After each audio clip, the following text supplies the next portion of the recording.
Yes, we can begin now. Thank you.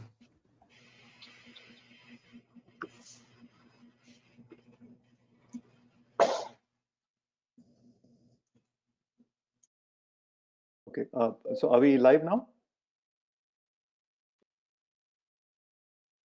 Yes, we are live now. Monica can begin. Thank you. Okay, great. Good morning, everybody.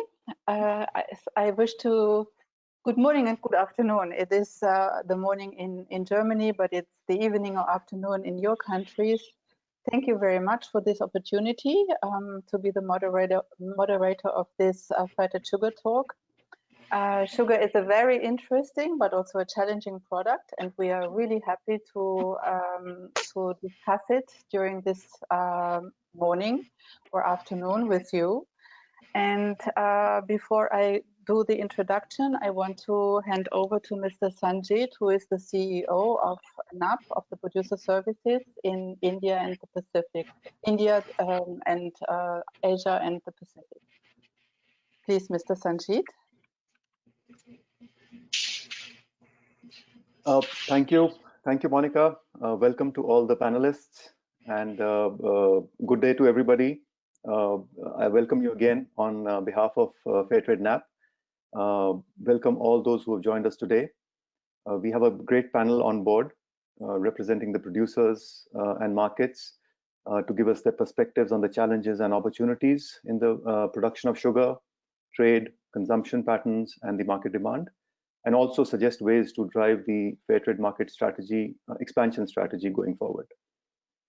I'll just give you a brief on what the global situation of sugar is very briefly, and I'll leave the discussions and the details to the panelists to take it forward. On average, about 170 to 175 million tons of sugar are produced each year, and majority of that comes from sugarcane and also from sugar beets. Global production for the current year was initially forecast upwards of 180 million tons due to the high production in Brazil, India, and Thailand. But there has been a downward revision by about 7 to 8%, mainly due to the unfavorable weather conditions in most parts of the growing regions. On top of that, the uncertainty arising from the COVID situation has further dampened the prospects. Currently, about 110 countries produce sugar from either cane or beet, and sugarcane on an average accounts for nearly 80% of the global sugar production. In the last decade, the world sugar consumption has increased at an average of about 2% annually. However, during the second half of the current decade, it's seen a considerable decline in growth to almost about half of that figure. The top five exporters are Brazil, Thailand, the European Union, Australia, and India, which account for nearly 2/3 of the world trade. Brazil, by far, is the largest producing and exporting country in the world and dominates the world trade, accounting for just under half of the global exports. Indonesia, China, and United States are the major importing countries. Some of the important drivers that influence sugar demand are the population growth, per capita incomes, the price of sugar and alternative sweeteners, and the health concern debate. Lately that's become a big deal. Yeah. Sugar crops also offer production alternatives to food, such as livestock, feed, fiber, and energy, particularly biofuels and cogeneration of electricity. Sugarcane is generally regarded as one of the most significant and efficient sources of biomass for biofuel production. A wide range of environmental and social issues are connected with sugar production and processing, and sugar crop growers, processors, along with the energy and food companies are seeking ways to address the growing concerns related to sugar production, biofuels, and sustainability. The rise in sugar consumption has been driven by the increasing household disposable incomes and lifestyle changes leading to the preference for ready-to-eat or on-the-go kind of foods. As a result, the need for sugar substitutes has led to the rising demand for sweeteners in the APAC region. Sugarcane farmers grapple with multiple challenges, not only with the price volatility, but also with competition from other sources. Beyond the markets, unpredictable droughts and heavy rains have also hit the cane farmers hard. For farmers, particularly those who are invested in a single crop, adapting to the changing climate has been very challenging. In the Fairtrade APAC region, Fiji represents currently about 23% of the total Fairtrade sugar sales, whereas India contributes 3.7% and Philippines just under 1% of the total sales volume. India's sugar harvest begins in October, when other major producers are generally winding down. And the country's industry is not as mechanized as other regions and generally relies on migrant workers to travel throughout the nation to cut the cane. With the COVID-related disruptions, harvest delays would result in Indian mills probably producing sugar more slowly at a time. Thailand also is harvesting its smallest crop in 10 years, resulting in decreased availability of sugar in the global market. This, of course, could continue to support the global prices that are trading near the highest levels in the last 5 months. On competition and challenges, the health and wellness market with product claims of no added sugar or reduced sugar has seen a year-on-year growth of nearly 9% on an average, and that's a healthy number. Increasing health awareness among consumers, coupled with government regulations in the form of sugar levies, gives soft drinks and confectionery brands across the APAC an opportunity to innovate and reformulate. Close to 9 out of 10 APAC consumers are actively taking measures to reduce consumption of products that contain sugar.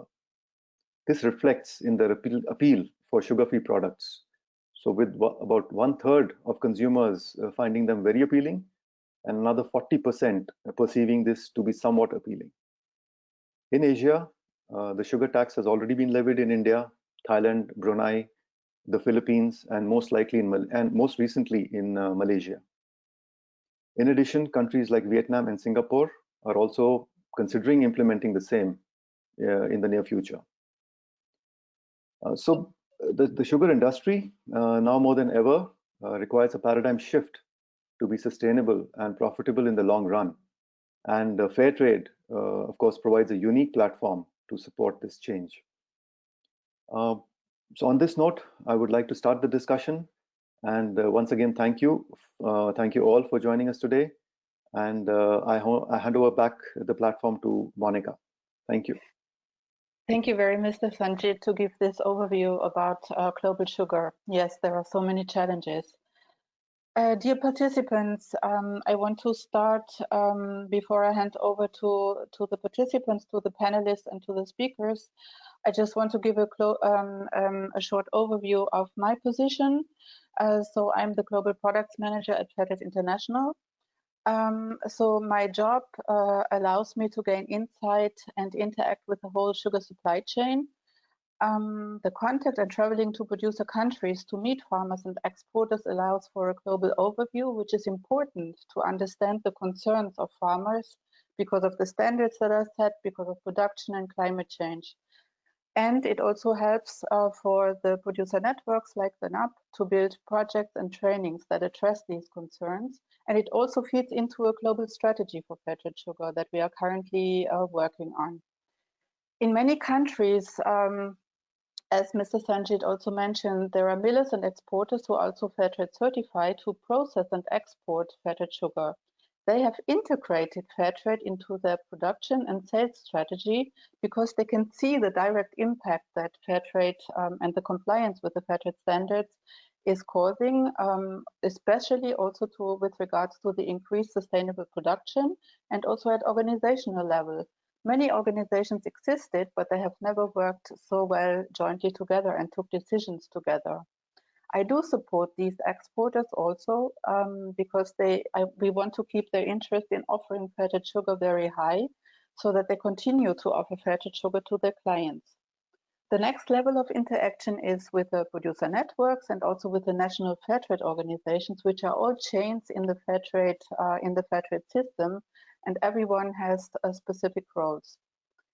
So the national Fairtrade organizations, they promote Fairtrade sugar sales in their national markets.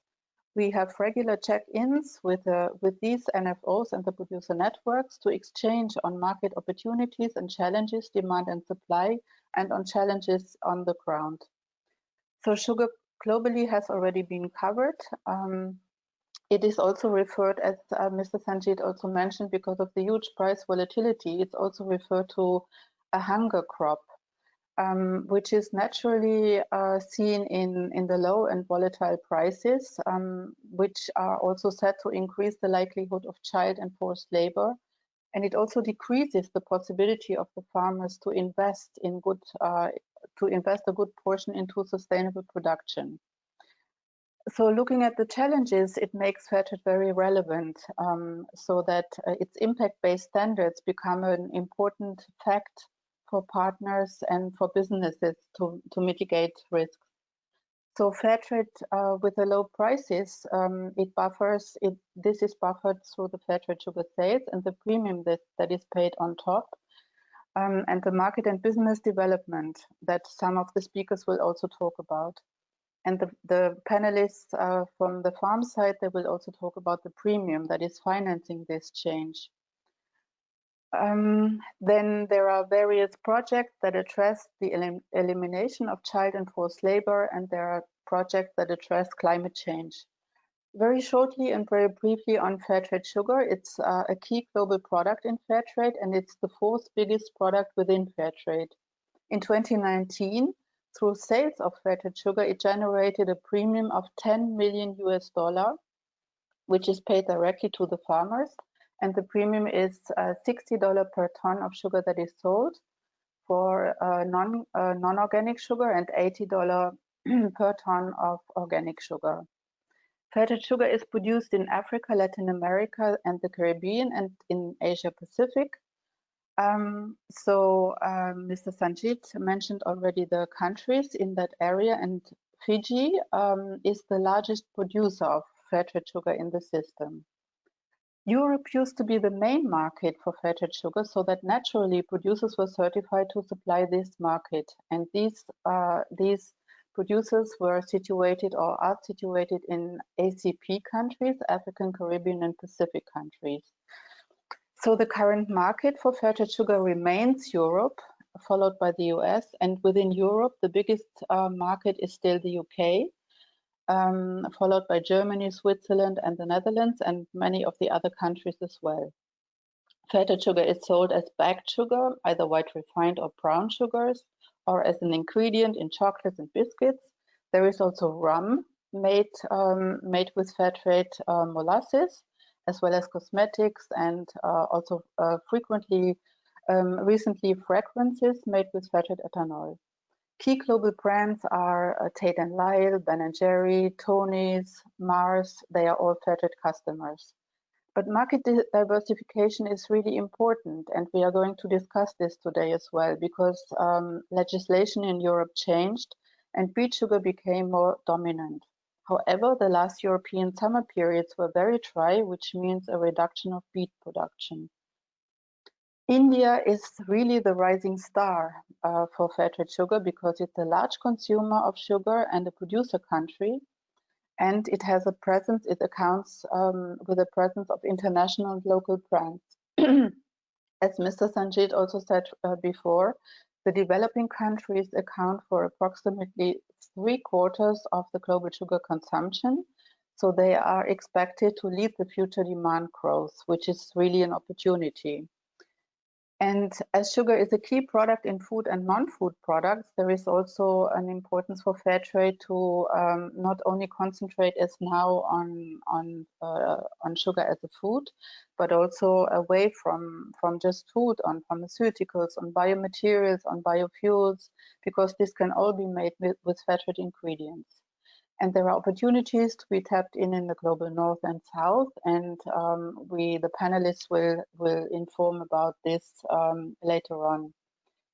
To analyze where the demand is, we look at the deficit and the consumer countries, and those had already been mentioned. We had built globally partnerships with the Roundtable on Sustainable Biomaterials, which could be a partner to develop biomaterials with Bonsucro, Agricane, and Soil and More. There are global projects that are run together with the producer networks. For example, a child labor and youth inclusive project in Belize. That's a country in the Caribbean and Central America, which is recognized by the government and by neighboring countries. There are also better labor practices programs to increase human rights in the sugar supply chains in Belize, Fiji, and Mauritius, and we will hear more about it, as well as programs that finance climate change.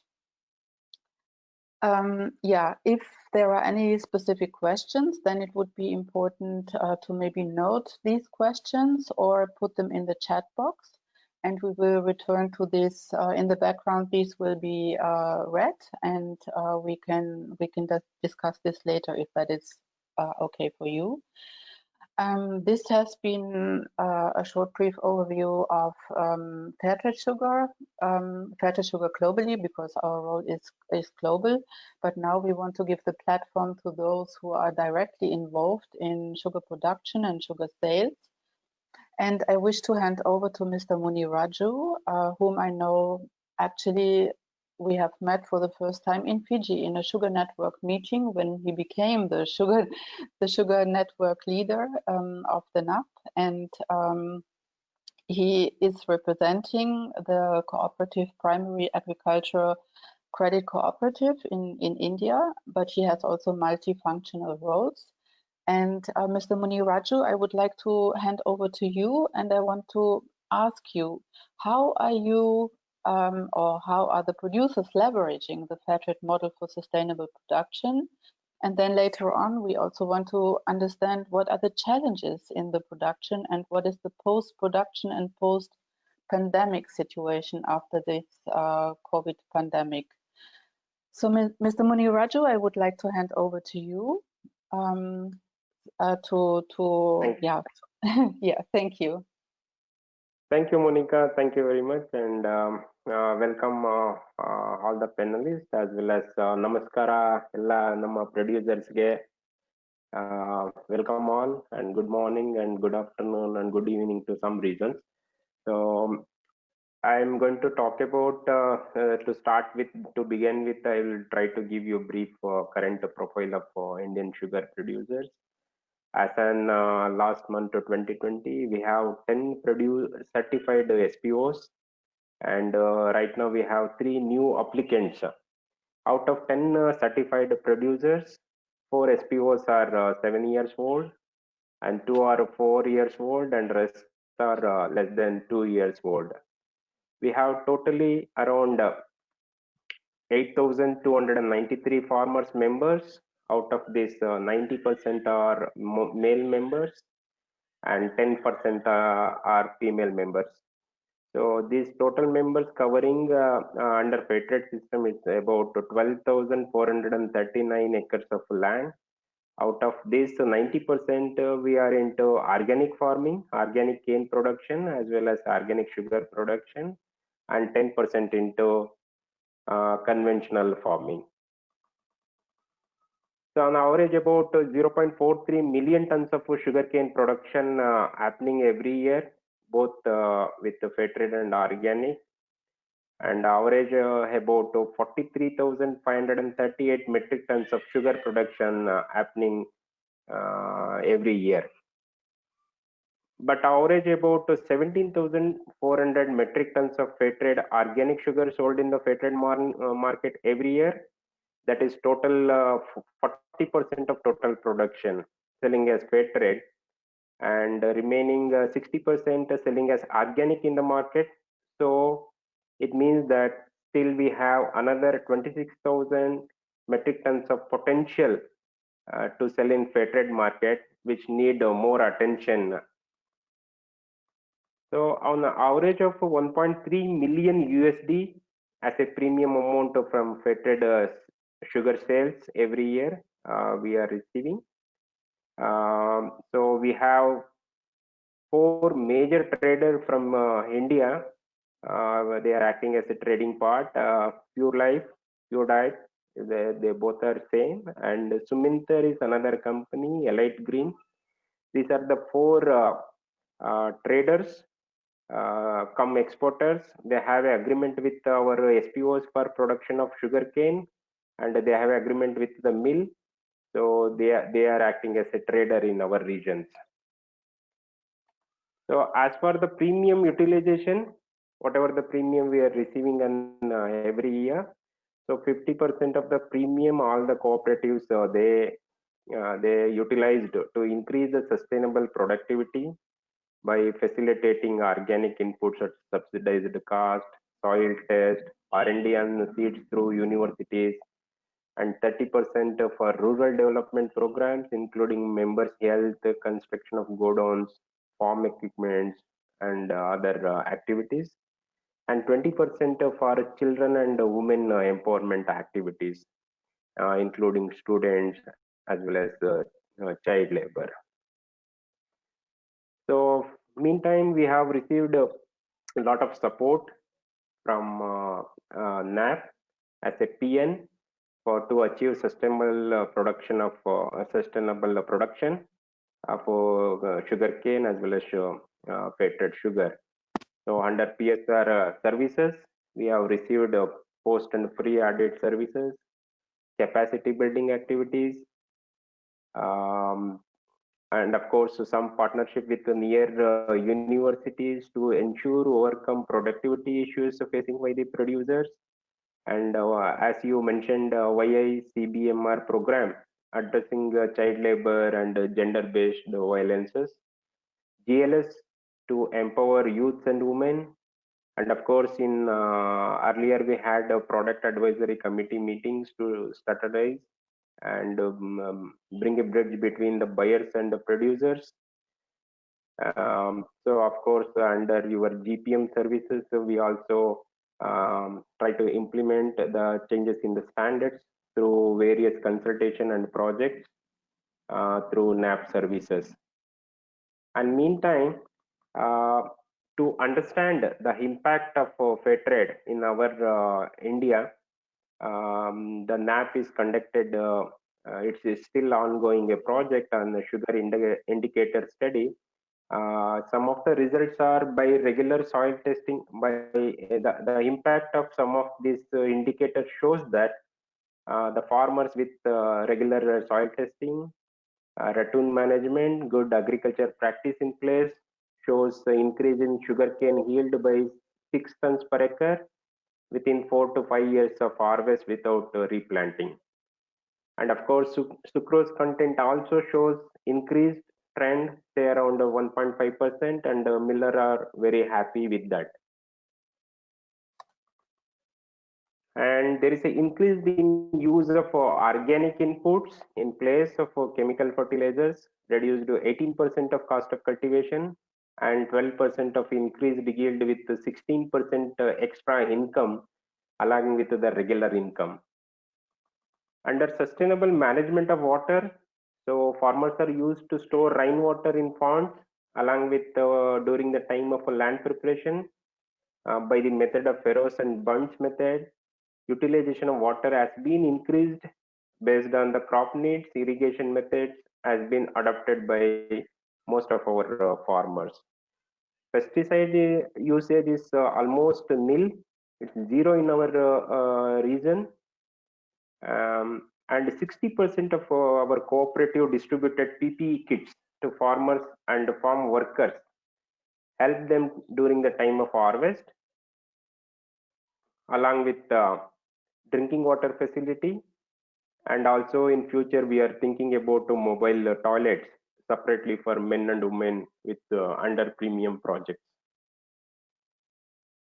Cooperative organized farm equipments for its members, including tractor and other equipments, helped farmers to reduce production cost by 8%. New varieties of seeds has been tested out for both flood and drought conditions and are also for extreme temperature. 100% of our Fairtrade members practiced green cane harvest, and 62% of our members are used microbial culture to decompose the scraps instead of burning. So in all cooperative with Fairtrade principles and various capacity building activities, now we have a very transparent management has been practiced with the regular meetings, bookkeeping in place, proper usage of finance in terms of budget and utilization, and transparent premium management. These are some of the good sustainable practices in place to achieve the sustainable production. These are the good impact by the Fairtrade intervention in our regions. So coming back to this COVID impact and challenges for sugarcane farmers within our Indian sugar producers. See, 90% of our sugarcane farmers come under a small landholder, basically having land somewhere between 1 to 3 acres. Those are the farmers are highly vulnerable with the risk in terms of their continuous livelihood, because they are depending on the sugarcane crop and secondary income by the multiple crops. Because of this COVID, currently SPO COVID, we have a limited access to resources like finance and in some regions of basic healthcare. But currently our SPOs has taken measures to supply medicines, disinfectant, the area, distribution of mask, etc. from the premium project to address this COVID impact. And of course, with the nationwide lockdown, in appropriate time for farmers, as it was at the middle of the harvest season of the Rabi winter crop. The winter crop is secondary income to the farmers. The lockdown created both a shortage of laborers as well as equipment. Due to loss of secondary income, farmers are struggling to buy the seed materials or input at the moment. But we have received a good rain in between. The major concern rising out of the lack of finance is no access to the seed material, fertilizers, or biopesticides for the current crop season was experienced by some of the farmers. So this led, and also sugar purchase was not happened for 4 months due to the nationwide lockdown. Because of that, some of the miller are not sold the sugar, even Fairtrade Sugar also. Due to that, the miller will not get the money, and at the same time they are not paid to the farmers. So farmers are in a problematic situation. So this everything leads to increase in the price, making those resources accessible to small and marginal farmers in our SPO regions. Of course, as a post impact under a sustainable production, first thing is I would like to thank to Fairtrade International. Under Fairtrade Relief Fund, they are organized COVID Relief Fund. That fund, at least it's going to cover 1 year audit fee. It is a welcoming benefit from all the farmers. So, and also we hope that through Fairtrade premium projects, we are going to address all the short-term impacts and continue and ensuring a sustainable production. And very recently, some of the donors, international donors, also come up with the relief fund. So we are planning to implement the short-term and the long-term projects ensuring there couldn't be a much of an impact due to pandemic. Meantime, through this platform, as I mentioned earlier, there is still say around still more than 50% of the sugar what we produced under the Fairtrade umbrella. Still, we have an opportunity to sell and to get a good premium to our cooperatives, so that it will overall it will help for socio-economic development. Thank you, Monica. So any questions, you can leave a message so that we can answer in the later stages. Thank you very much, Mr. Muniraju. And it's of course saddening to hear that on top of the general challenges that already exist in sugarcane production, COVID has added another challenge on this. But it's very positive to note that usually the sustainable production, has increased, and it's also incredible to notice how the Indian farmers have developed with fair trade. So thank you very much, Muniraju and NAPP, for this support also of the farmers. So yeah, thank you. With this, I would like to hand over to Mr. Mohammed Rafiq, who is the president of one of the cooperatives in Fiji, of the Lambasa Cane Producers Association. This is situated, Lambasa Cane Producer Association is situated on one of the beautiful islands on Fiji. And Mr. Mohammed, I would like to ask you the same question. How are the producers leveraging the Fairtrade model for sustainable production, and what are the challenges in Fiji with regards to production, and also after this pandemic hit you in Fiji as well? You were also in a lockdown. Of course, India has a very different context, but in Fiji, the context is also hard because of the logistics of the various islands. So could you please give us an overview of this sustainable production and the Fairtrade model and post-COVID? Thank you, Monica, and I would like to welcome you all to this sugar talk organized by NAPP and Fairtrade. First of all, I would like to introduce myself. As Monica said, Mohammed Rafiq. I'm the president of one of the best producer organizations in Fiji. It was set up in 2010 as a pilot project to see if Fairtrade would work in a very remote country in the Pacific. But it did work. Since 2010. We are a producer organization certified by Fairtrade. We have about 4,000 members, and about 60,000 people depend on sugar on the island. We are as a producer. There's another two producer organizations in Fiji, that is on the main island of Vitilevu. One is Rawai Penang, which has about 5,000 members, and the other is Lotoka Cane Producers Association, which has about 7,000 members. Sad to say that for the moment, Lotoka is decertified by Flowset.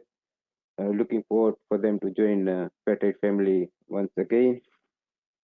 Fairtrade was introduced in Fiji through the Titan Line buyers from England, and at that moment the market was very good.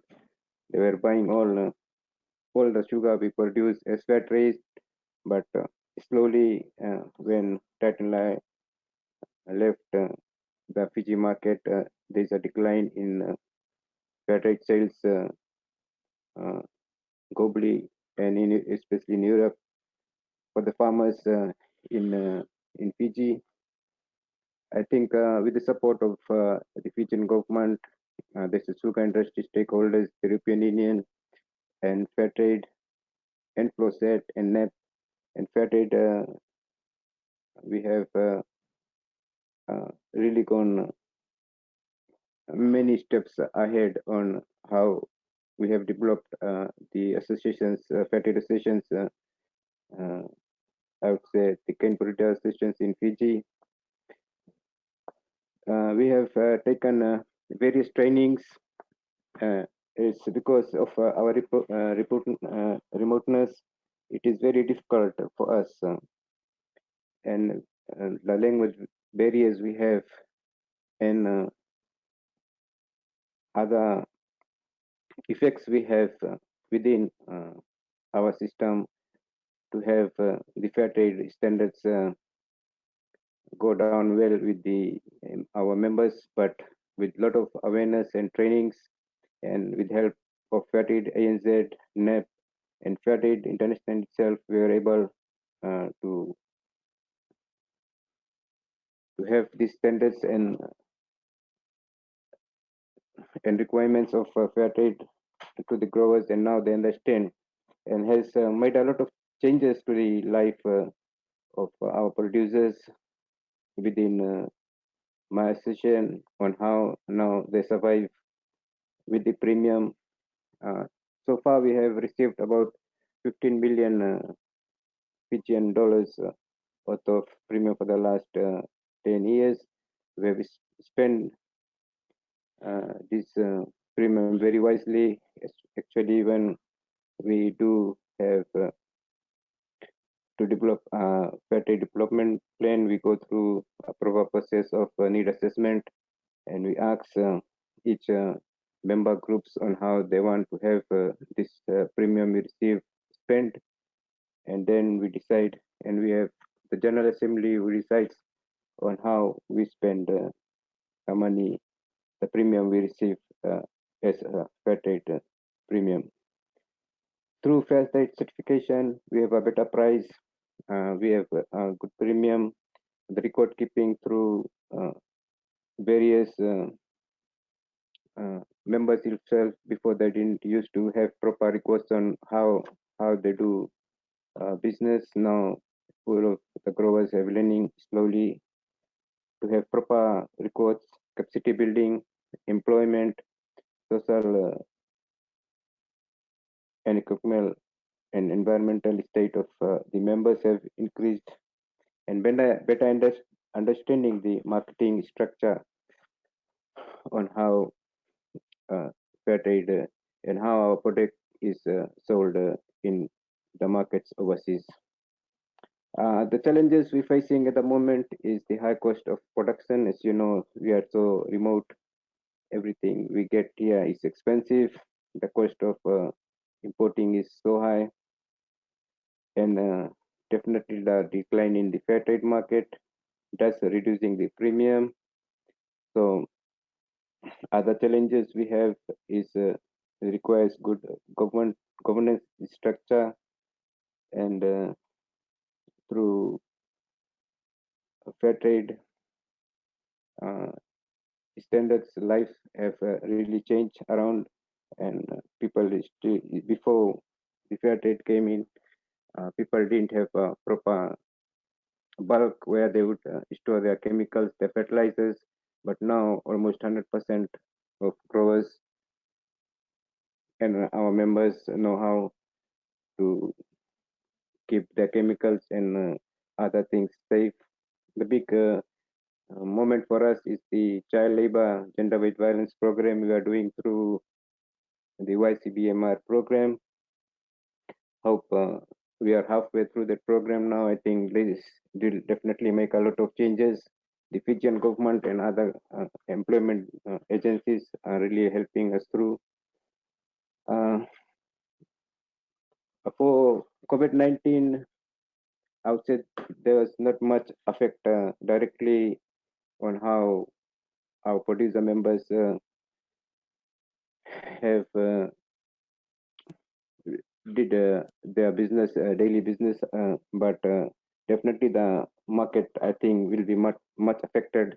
I haven't heard from FSC Fiji Sugar Corporation has said if when and how much sugar as premium will be sold this year. So that will be all from my side, Monica.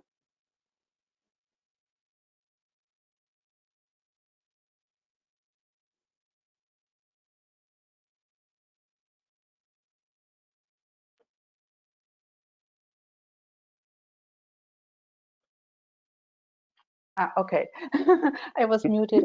I'm sorry. um, th thank you very much. Thank you very much, Mr. Mohammed.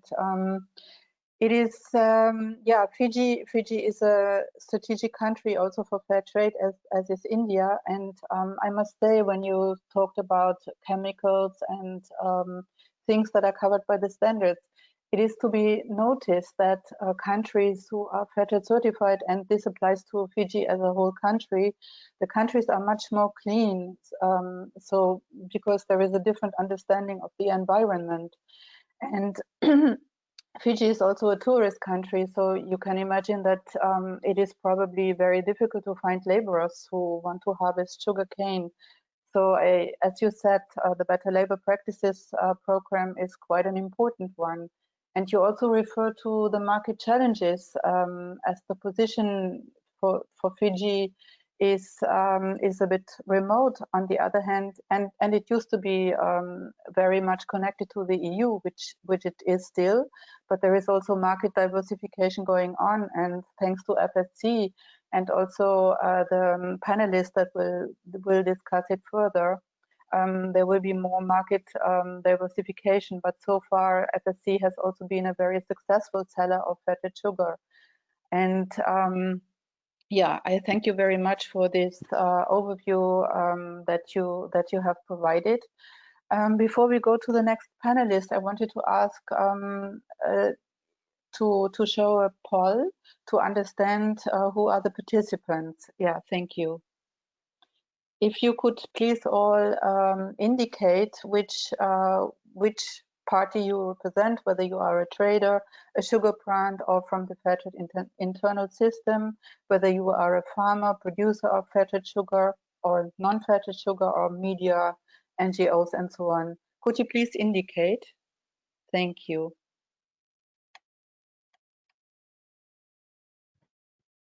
So as organizers and panelists, we don't vote. It's just for the participants.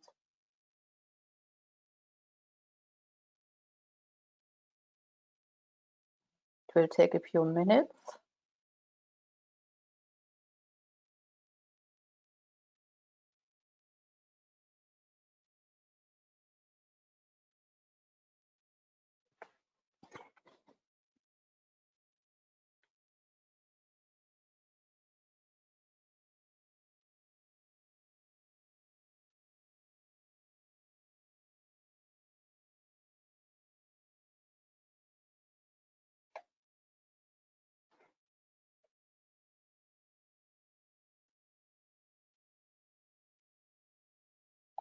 Thank you very much. So now we understand that 6% of the participants represent traders, importers, and exporters. There are unfortunately no brands or companies that are in the meeting, and 61% are from the Fairtrade system. Which is of course also important because if there are NFOs from the different countries, they understand they will receive more direct information on the situation on the ground. Sugar producers, 24%, very good.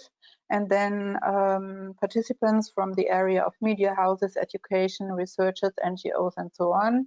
This is 9%. Yeah, thank you very much for participating in the poll.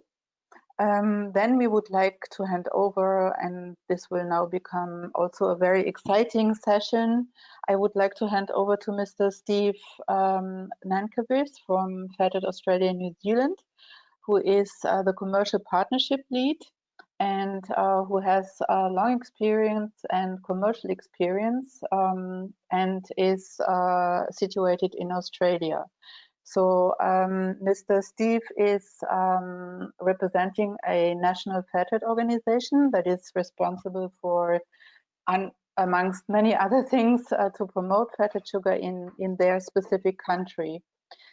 Mr. Steve, could I please ask you a question? Good morning or good afternoon. I like how long experience means that I'm just old, Monica. But yes, ask them. So I want to ask you a question. How can Fairtrade marketing partners support producers for market expansion and for product diversification in the global south and in existing markets? How can we?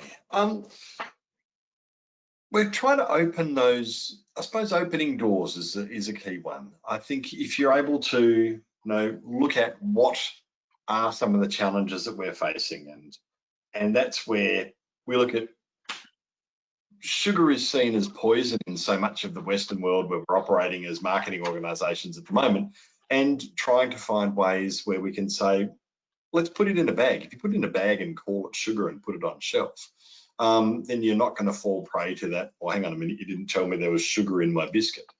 And I think it's really important that we get some of those challenges and understand those challenges around how a lot of the media and commentary and things are referred to sugar as poison, and how we can actually get around some of those and make it a viable option to still sell, because it's in so many products and there's so many millions of tons of sugar that are traded around the world. It's a complete travesty that there aren't more of them that are done under fair trade terms. But as any of the producers on the webinar would tell you, the price of sugar has just collapsed. And so when you're looking at it as a manufacturing input, if you then all of a sudden start talking about the amount of money that you need to put in to make it a viable product and to put a fair trade premium on it, and then it becomes, hang on a minute, you're just really increasing the cost of my doing business and the cost of my core ingredient, the core ingredient that I don't want to talk about. So it's important that we learn to talk about it in a way that says, you're going to put sugar in a product anyway, you might as well do it ethically. And then how do we then message that appropriately? Did that answer your question, Monica? Yes, very much. So can you also can you also inform the participants what are you doing to find new partners in Australia and New Zealand, because you're covering both Australia and New Zealand, and which is of course very difficult because Australia, as Mr. Sanjit said before, is a huge producer of cane sugar as well. So of course Australia will protect itself against sugar, even if Fiji is around, it's not automatically a market for Fijian sugar. So as you also are concerned by the market situation in Fiji to sell sugar from Fiji and also of around the world. So what are you doing about this? And do you see markets that are open for sugar from that region, not just from Fiji, but from the region? I think what we've got to really look at what we can do from a mass balance point of view. You're quite right. There's no point putting sugar on a ship and posting it to Australia. It's just not going to be something that the Australian market's going to accept. Australia has, for such a long time, seen themselves as a sugar producing country. Even though the sugar producing in Fiji was originally part of that whole CSR piece, which is where Sugar Australia and now Wilmar actually founded from. So you're right, they're very connected, and it's about what can we do to make it viable, or what can we do to make it usable, whether it's in manufacturing, and we're looking at mass balance of product, whether it's bringing it in and putting it into a chocolate, whether we're looking at partnerships where you could, a lot of companies are focusing on child labour at the moment, obviously in Australia, because we've had a Modern Slavery Act passed. Companies are now looking towards how they drive their modern slavery mitigation obligations and what they can do to talk about that. And cocoa is an easy way of looking at, we can deal with modern slavery obligations by putting a fair trade cocoa label on, or putting a certified cocoa label on, like a Cocoa Life or a Cocoa Horizons through Barry Callebaut, or a Cocoa Trace through Belcalard. And it's how we can then work with those. So can we actually look at partnering with these organisations to say, we'll actually put a Fairtrade sugar label next to your label, so you can focus on cocoa for that bit. We'll focus on sugar for our bit and try and open up extra markets in that. The other part of it, though, is looking at where we've got partnership manufacturing. If you've got companies like a Unilever or like a broad-based manufacturing organisation that's got a reasonable spread of products, to be able to tap into where they need to fulfill their sustainability obligations through the organisation. And if buying sugar is one of those, we've seen that they're starting to interrogate what a sugar certification actually does. And I think probably coming out of COVID, there's a bit of talk about build back better rather than return to normal. And if we're looking at that, it's then, hang on a minute, I looked at the certifications that I had on my coffee, tea, sugar, cocoa. Were they actually doing what that said on the tin? And I think one of the things about fair trade is that it absolutely does do that. That it gives, you can tell the stories back to origin because we measure it. And the thing about fair trade is if you measure the amount and you measure the amount of tangible impact, you're then able to tell that story. And the storytelling piece then becomes incredibly important because companies want to personalize their manufacturing. If they can put farmers on pack and tell the story of how great they've been as global citizens, then that provides an opportunity that we can then leverage into.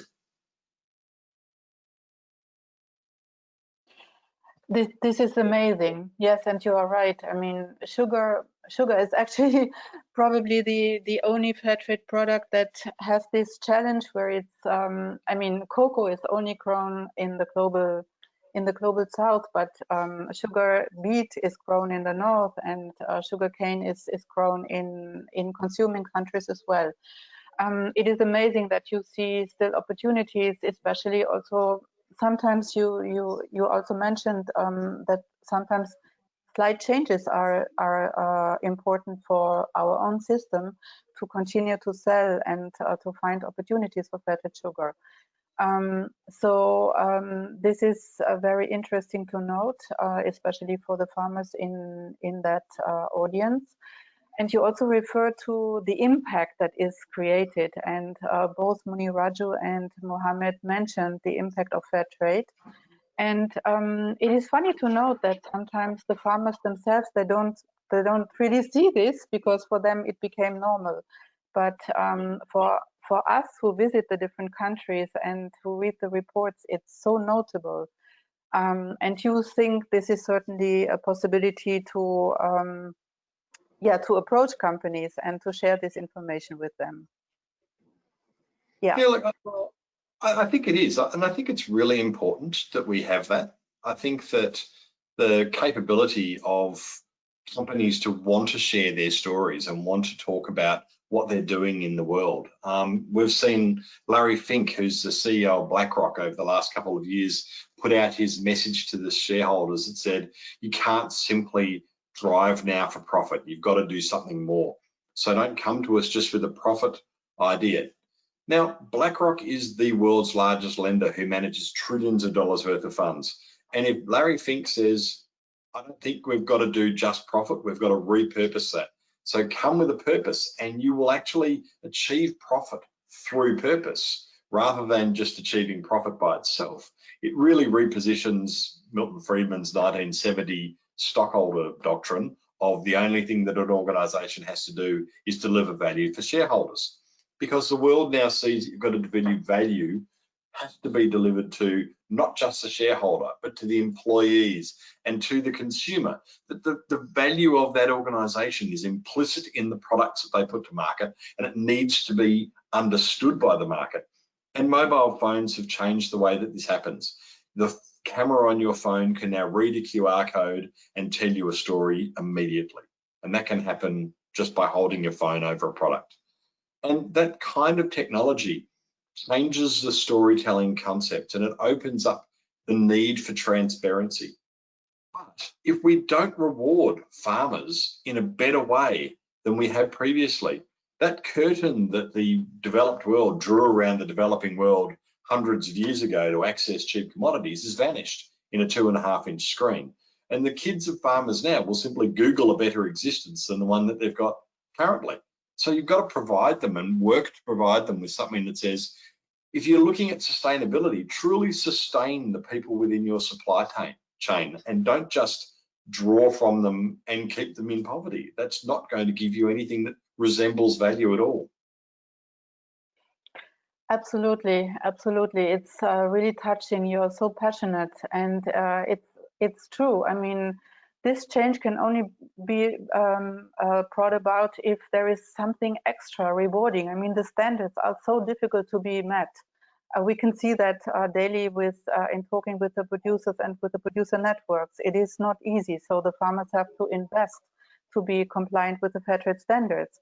And for this, they are rewarded with the Fairtrade premium. And as you said, even though it's difficult, it is financing the change that you can then promote to the companies to really say, this is really sustainability. So Steve, this is really very interesting, and everyone in Fairtrade can be proud to have people like you that promote Fairtrade sugar, even though it's so difficult in a different way, in the way that that you see an opportunity. So it's wonderful to count on commercial specialists like yourself. Yeah, like I said, Monica, experience through age. Most of my working life in manufacturing, so it's a different experience, and I suppose that allows me to be informed in a different way. I haven't come through just a single system, and I've worked with different manufacturers doing different things, and we need to be able to think differently if we're going to succeed in sugar. It's an incredibly challenging commodity for Fairtrade. And as much as it's challenging for Fairtrade, let's be honest, it's a much more challenging commodity for the farmers. I mean, this is a very, very difficult thing to get a profit out of.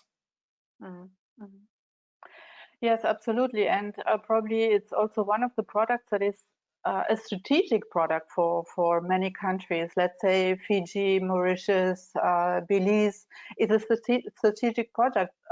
So even though if it would be logical to also produce other crops in the country, it's sometimes not possible because there is a certain dependency. And this pandemic also shows that relying on tourism alone is also not good enough. So the countries have done really very well to look at the different sectors, not just rely on sugarcane, or not just rely on tourism and other things, but in other countries around the world in Fairtrade, it had also been, especially in Southern Africa, it had been mentioned that it is important for the socio-economic for people, because so many people, as also Mohammed mentioned, so many people are employed by sugar production, not only the farmers, there are workers, seasonal workers, there are those who are working in the processing area, and this takes like 6 months in many countries. So yes, it's important, and but it needs to be sold as Fairtrade, and it is sold as Fairtrade thanks to people like yourself. So thank you very much for your commitment, Steve. This has been fantastic. This has been fantastic, and yeah, thank you very much for everyone in your team, and we will be in touch to promote Fairtrade sugar further. Thank you. No worries. Thank you. So with this, I want to pass on to the next participant. This is Mr. Abhishek Yani from, he's the Chief Executive Officer of Fairtrade India. And so Mr. Abhishek, he represents actually the rising star, India. I informed you participants earlier that India is a huge consumer, or one of the largest consumer of sugar, and it's a producer of sugar, so it naturally makes a huge fit for producers in India. And India is also has a presence of big brands and global companies. So, Mr. Abhishek, I have also a question for you. How can the Fairtrade marketing partners support producers for market expansion and product diversification, for example, in India? How do you see this? Yeah, Thank you so much for that question, Monica. I'd like to just quickly start by thanking NAPP for organizing this panel and for inviting me and to get a perspective of the producers as well as from the markets. Yeah, I want to just quickly take a minute to recognize that I think all the panelists before me have stated, sugar is an extremely challenging product. More so for the farmers than I'd say for the markets. We see a huge amount of distress because of natural resource use, water being, a big input needed in sugar cultivation, and with climate change, that getting exacerbated. We see challenges around human rights, which are being picked up by the media, various not-for-profit organizations. So huge amounts of challenges there, and fundamentally that's because of the underlying economics. Whether through regulation, whether through the cyclicity of the industry, we see that that there are very long cycles which put a lot of distress and debt, actually economic distress and debt, on the farmers. Certainly we see that in India in a big way. So we're talking about one of the most sobering products, though it is the sweetest product. But it has a huge ramification for the producers that we need to be cognizant of. I want to then just very briefly, and I think Steve has touched on it, talk a little bit about what, from the market perspective, we see happening in the sugar markets. Reference to India, but also probably relevant also across the region. And I think you've also mentioned this before, Monica.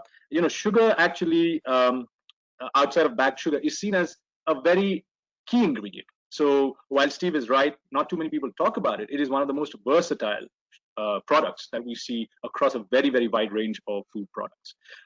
So this is a good thing, because that means that the opportunities are multifold. But within the context of the Fairtrade system, I think, as Steve has rightly mentioned as well, we see that brands do not want to talk about sugar. This is partly because of the regulatory pressures, partly because of the consumer perception. They are happy to bring a fair trade concept in the broader concept of, let's say, what we call our ATCB, or the full fair trade label. But if we just specifically talk about sustainable sugar, brands do not want to talk about it on their products. So that's something that we see repeatedly. At the same time, what we see is that brands are extremely aware of the risks in the context of their sustainability commitments, in the context of the legal and human rights commitments. They're extremely aware of those risks that are there in the sugar value chain. So it's not that they do not want to work towards creating more sustainable sugar, but they don't want to talk about it on their product. So we need to find ways in which we can address that. It is also an extremely price-sensitive product. We know, because of just the huge, it's commoditized to start with. It's a highly commoditized product, and so it's very price-sensitive because of the commoditization, but also because of the huge volumes that are used in many ingredients. So those are the factors which also affect whether we're talking about the kind of premiums, but the logistics and such so on and so forth. So those factors also come into the play when we're talking about approaching the markets. And of course, the regulation which I referred to before, in countries like India, there is regulation both on the input, sugar cane price itself, but also on the mills, in terms of selling the sugar cane products, which is sugar itself, but also in India, other byproducts like ethanol, and I'll touch upon that. So I think those are the factors which kind of hit the market perspective a bit, apart from the fact that it's also a very cyclical product. In India, we've had for the last 2 years a surplus production cycle. This year may continue to have a little more surplus. Those are the factors which are affecting the sugar market perspective. Now, in terms of what we're doing in India and what can we do, I've kind of painted probably a slightly grim picture of how the business world is looking at sugar, but I still feel that there is a lot of opportunity, especially in the context of the south to south trade and India. So one of the things that we're seeing is that, and I think Steve also touched upon it, that a lot of the global multinationals who are in the food industry have made commitments to sustainable sourcing by 2020 or 2025. We're already in 2020, so a lot of these things are imminent. brands like Ferrero, Mars, Unilever, all of these guys have sustainability commitments. And many of them actually talk about specific commitments around sugar.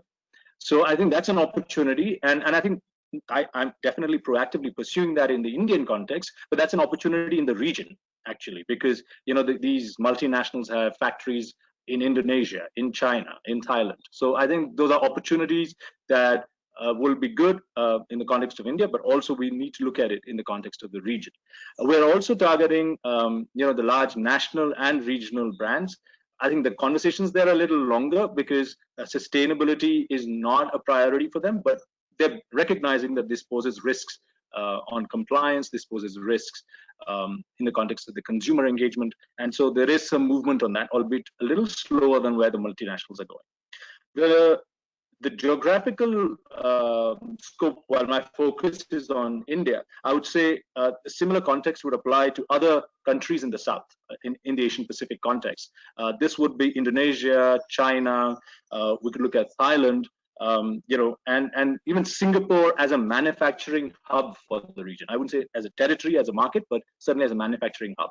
And then, of course, we have opportunities in the region in South Korea and Japan, which are a little more developed fair trade markets. So that would be the geographical opportunity beyond India.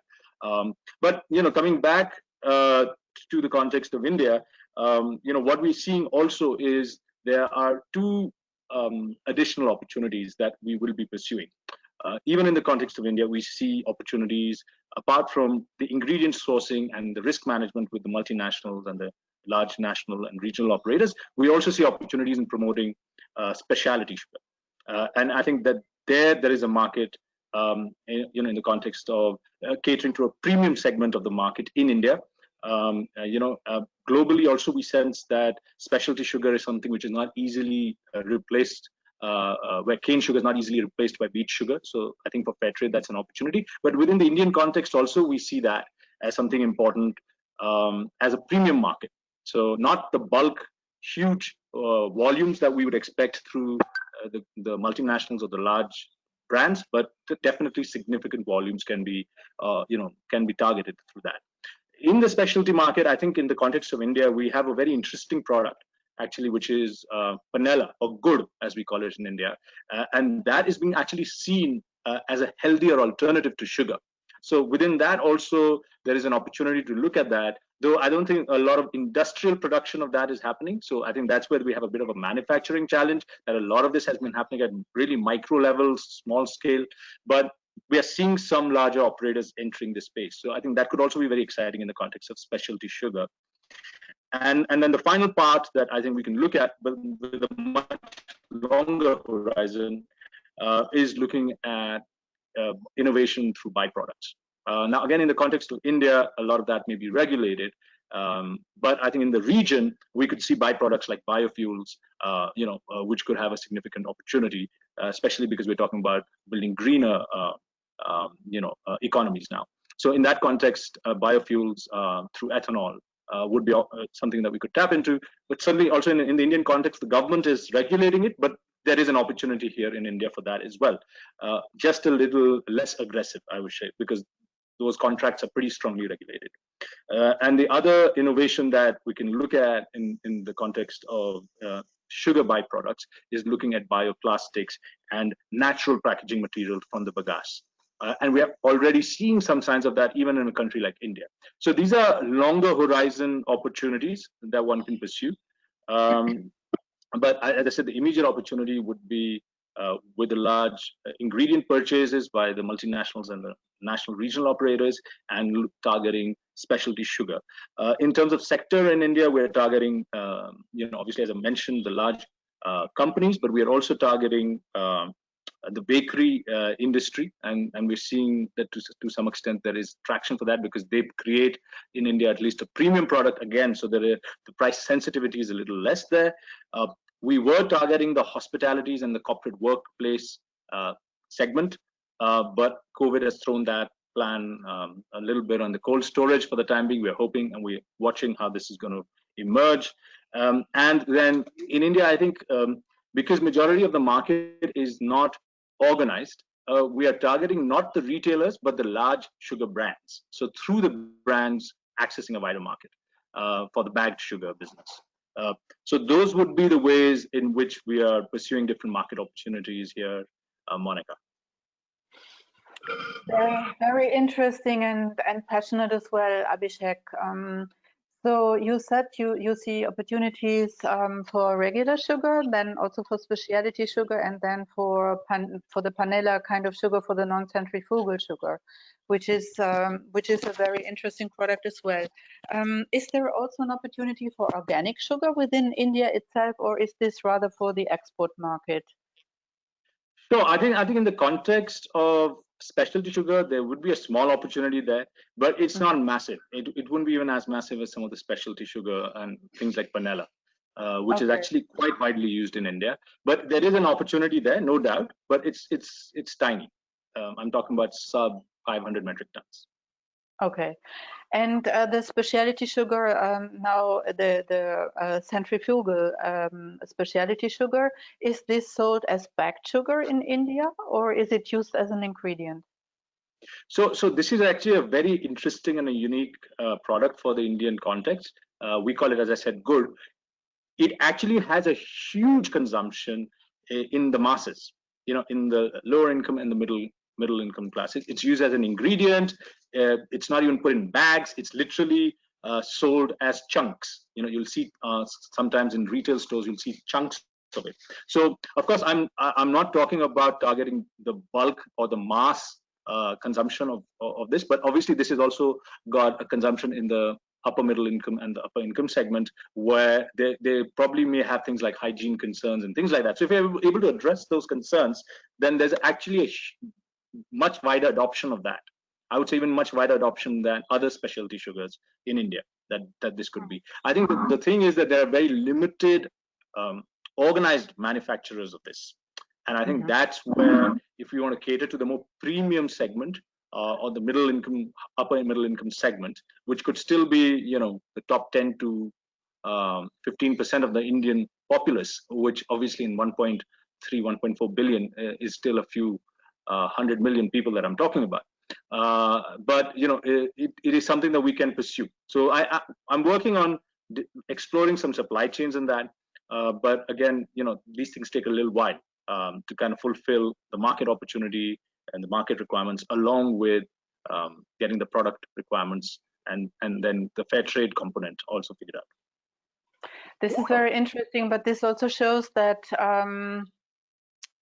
the special sugar in India is probably a little bit different than what other consuming countries see as special sugars, like the Demerara's, of course, because these are high-priced products, which means this type of sugar would be much more expensive, or not much more, but slightly more expensive than the white sugar.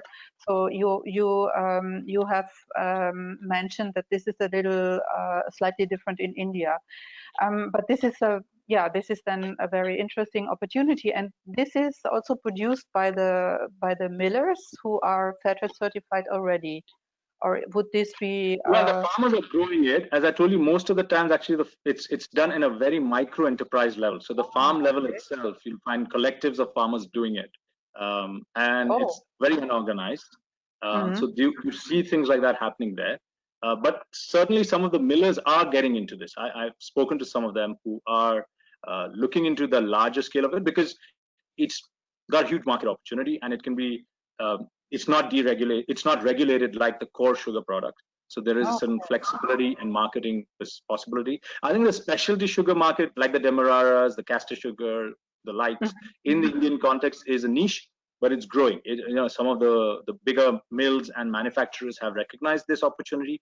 They're seeing that this is again free from the kind of regulation that the commodity has, and so therefore they're able to create a differentiated premium product where again Fairtrade has a role to play. So I think we are in touch, and I think there are a few. I think, as I said, that's still got a huge in the scope of the Indian continent. I think it's got it may not be massive in the level of consumption. I mean, we're talking about close to 27 million metric tons of sugar being consumed in all of India. So in that context, it may be a drop, but in terms of absolute figures and the production taking place on Fairtrade terms, I think it will be an interesting large figure if we even pursue that. And we in India, the standards have slightly changed to attract the market. Would you just say a few words about this? How this has made market attraction more relevant in India? Yeah, so this was as a pilot for the South to South market, which was undertaken for South Africa and India. So two things were introduced. I think the bulk of the standards are exactly the same the world over. It is only in the context of the premium. This was after extensive consultation with the sugarcane producers in India, and I think there was a similar consultation done in South Africa. Two things were done.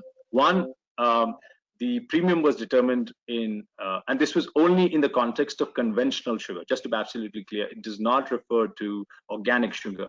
The Fairtrade premium was brought down to 1,000 rupees per metric ton, or 1 rupee per kg, which roughly, if we are talking about in US dollars, would be around 15 to 17 US dollars. So this was something that the farmers themselves said and recognized because of the price sensitivity that they would they would be open to that, because that would still be a significant improvement from the kind of realizations they're getting on the conventional sugar market.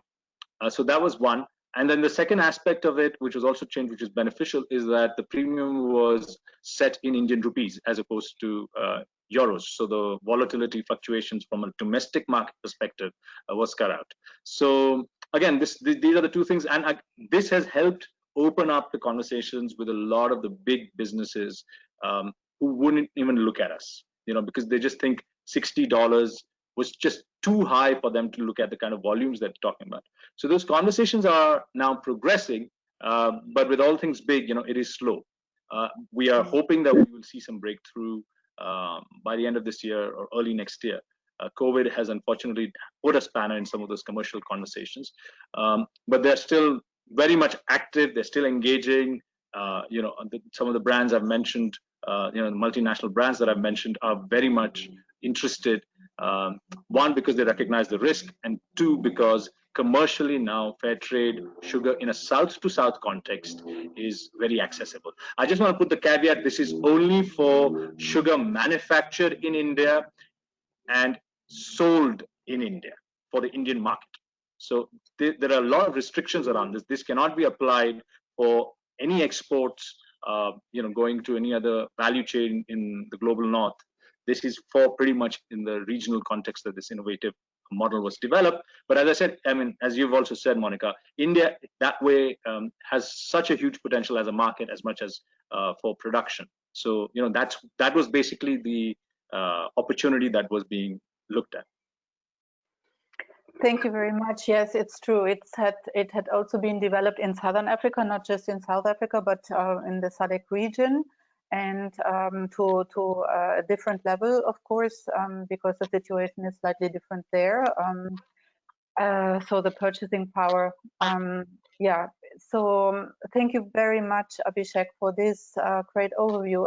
I'd like to say thank you on behalf of all the producers in India that you are promoting Fairtrade sugar, and that you are finding that you are looking into all alternatives, that you try to look into byproducts like biofuels. If there is a biofuel mandate, this is certainly a possibility. Ethanol can be sold as Fairtrade with a premium. There is possibilities to produce biomaterials, and actually here India again is a rising star, because some of the ingredients to produce biomaterials are only produced at a larger scale in India and also in Brazil.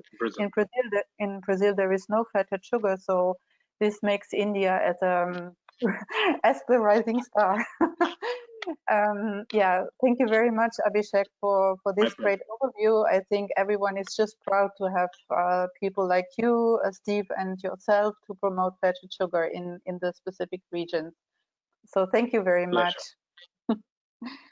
Then I would like to hand over to Miss Elizabeth Mondejar. She is the marketing and sales manager from Alta Trade in the Philippines. The the participants will have noticed that Mr. Abhishek has spoken about panela and muscovado. And very often it has very specific terms in the various countries.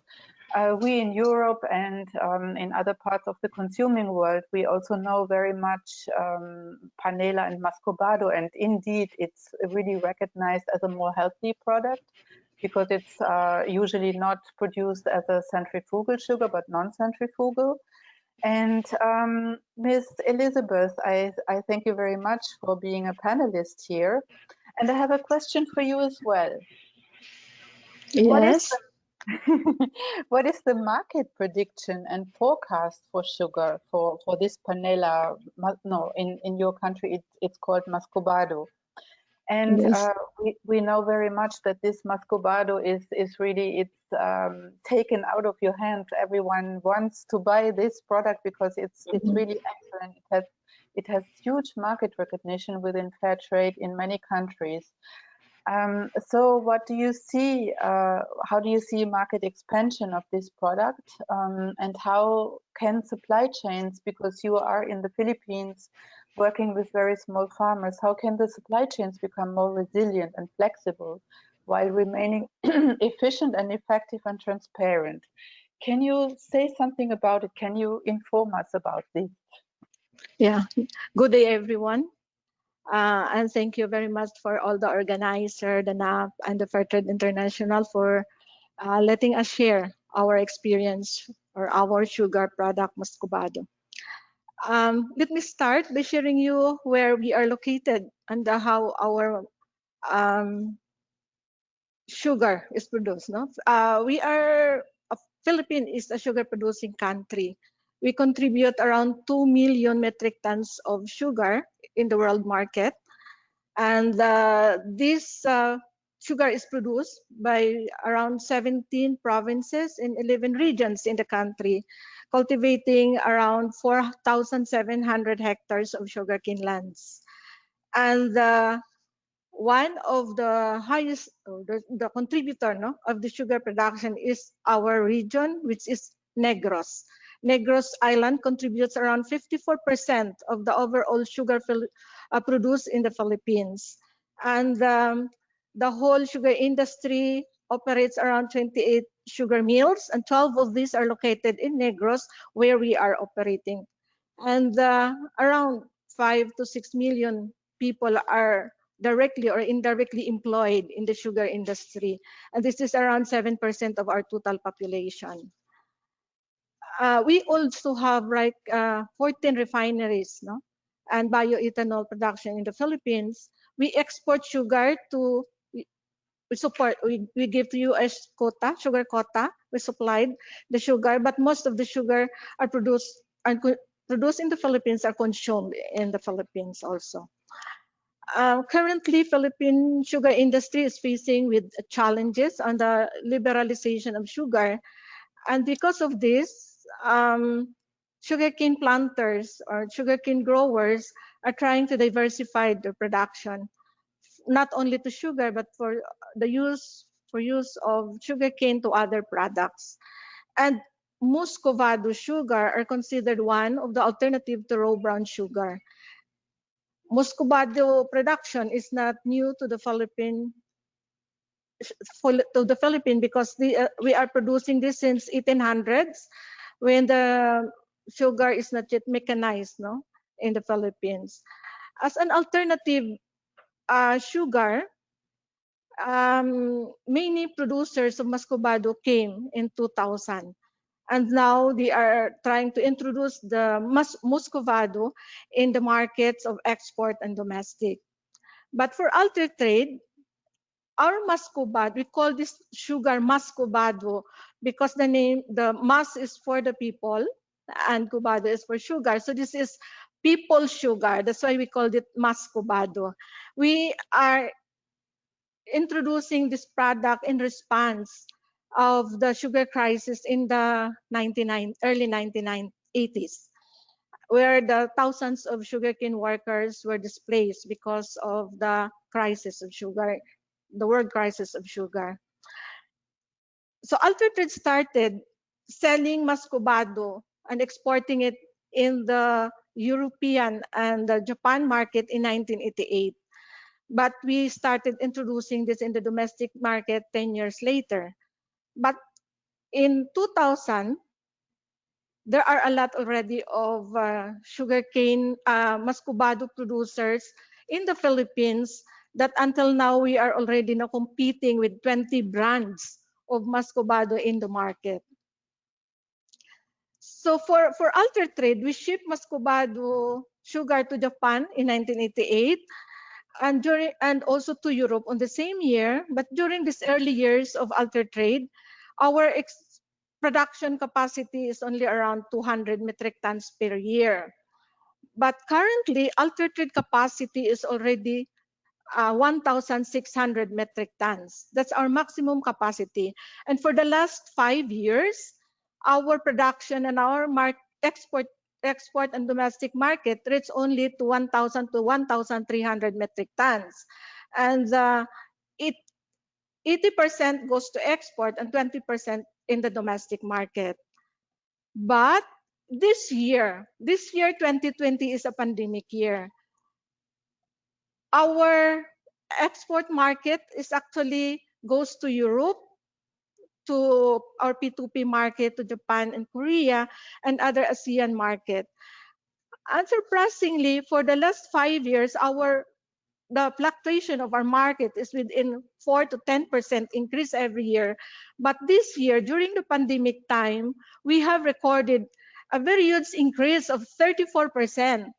And this is very surprising for us because during the pandemic, our export has really recorded a very high increase that it surpasses, it's now like 89 to 11% of the domestic, because of course our domestic market was really affected by the pandemic, because our major market in the domestic are hotels and restaurants and the tourist area, and these are the businesses that are closed now in the Philippines. So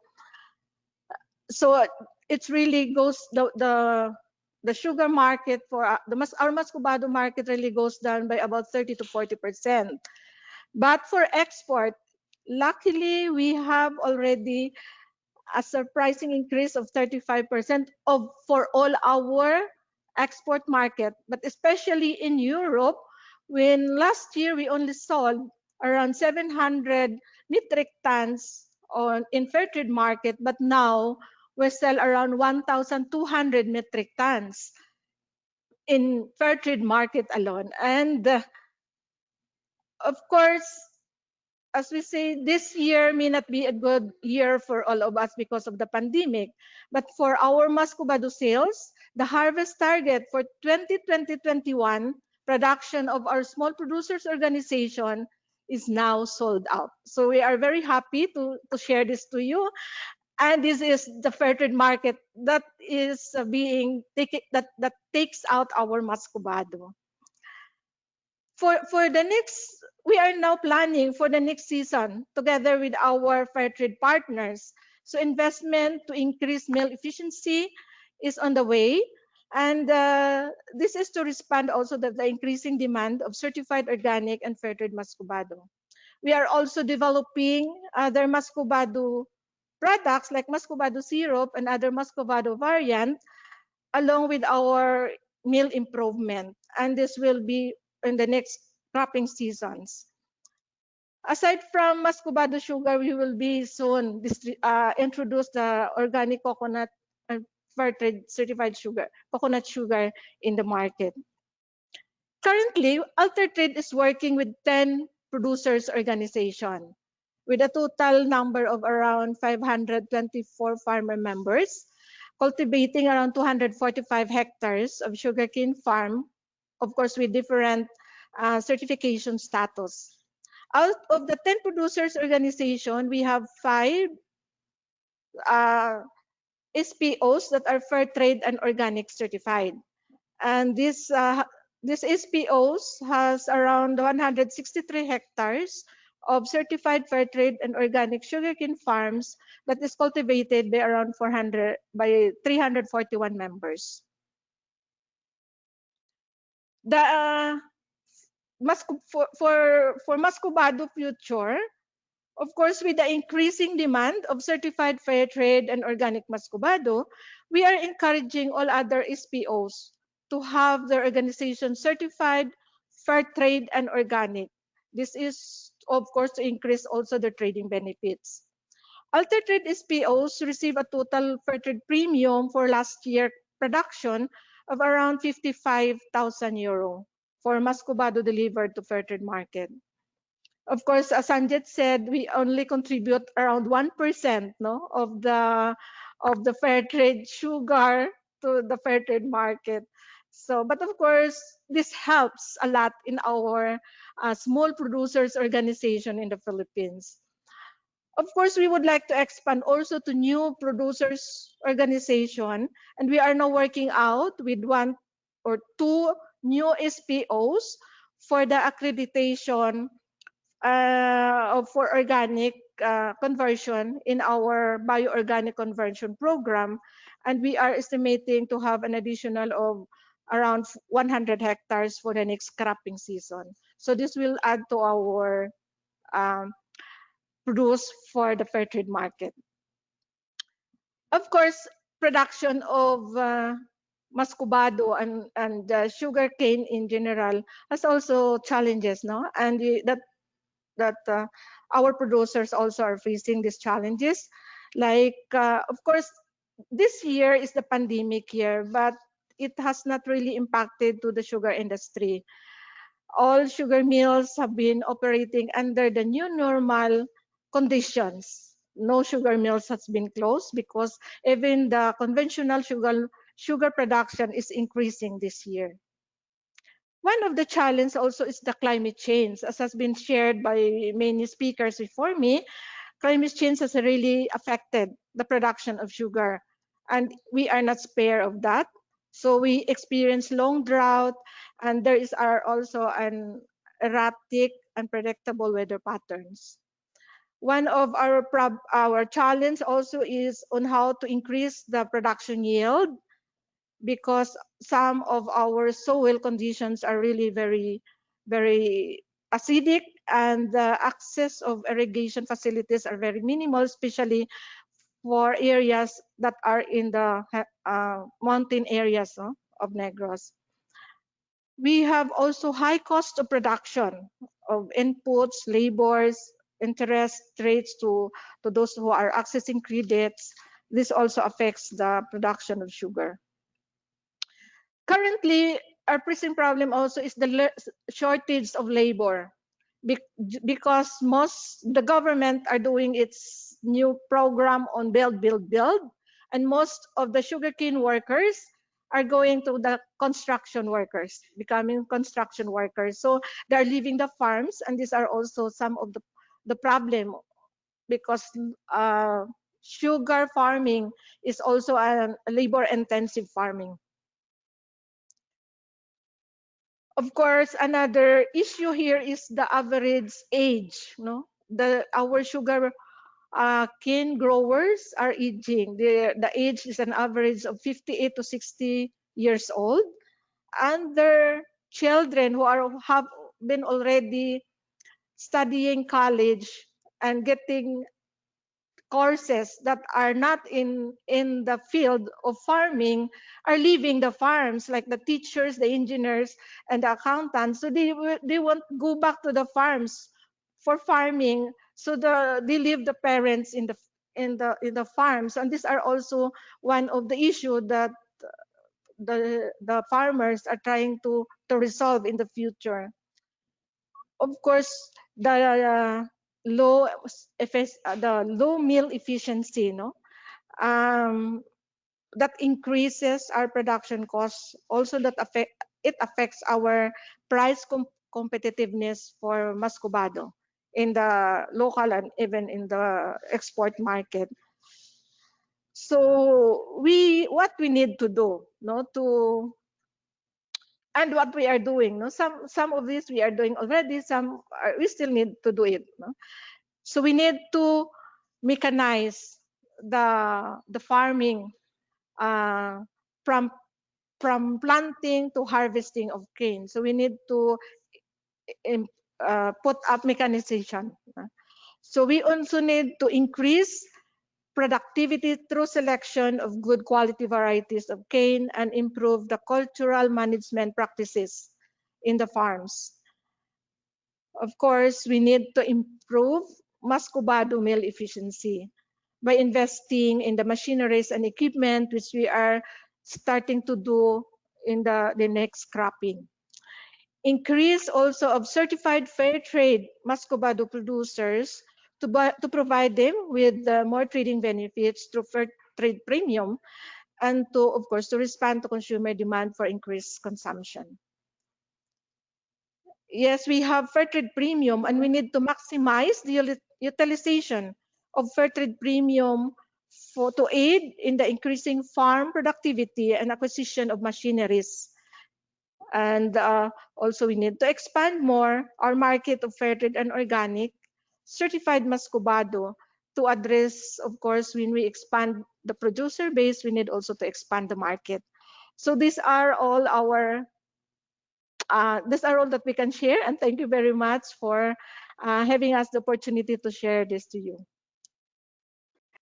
Thank you very much, Ms. Elizabeth, and congratulations for the great sales that you were able to do. It's actually really something that the national Fairtrade organizations also report, that the sugar consumption, the Fairtrade sugar consumption increased during the pandemic, because most of us were in a lockdown, so people bought more. So actually, just the supermarkets were open, and we couldn't go to restaurants, and people bought more sugar to bake at home to make it more comfortable at home for the families. So this is at least one positive aspect, and it's really great that you were able to nearly double the sales of Muscovado, and I have run after you as well to find some Muscovado for a market, so I know what you are talking about. Yeah, thank you very much for your consumption. And yeah, it's very interesting also that you immediately look into the supply. So if the market is expanding, and we know that there is quite a demand for your sugar, for your Muscovado, that you're already looking into expansion of Fairtrade certified producers. If I may ask you, what do you see the biggest impact of fair trade if you look at the farmers in the Philippines that were certified for some time? Actually, they are looking forward to receiving, of course, Fairtrade Premium. But of course, aside from Fairtrade Premium, they have, because Altertrade is not only implementing or sharing or doing the fair trade for compliance, because we are doing this to really help the farmers. And aside from the fair trade premium that we are giving directly to the farmers, Altertrade also buying price has some premiums, in addition to the producers.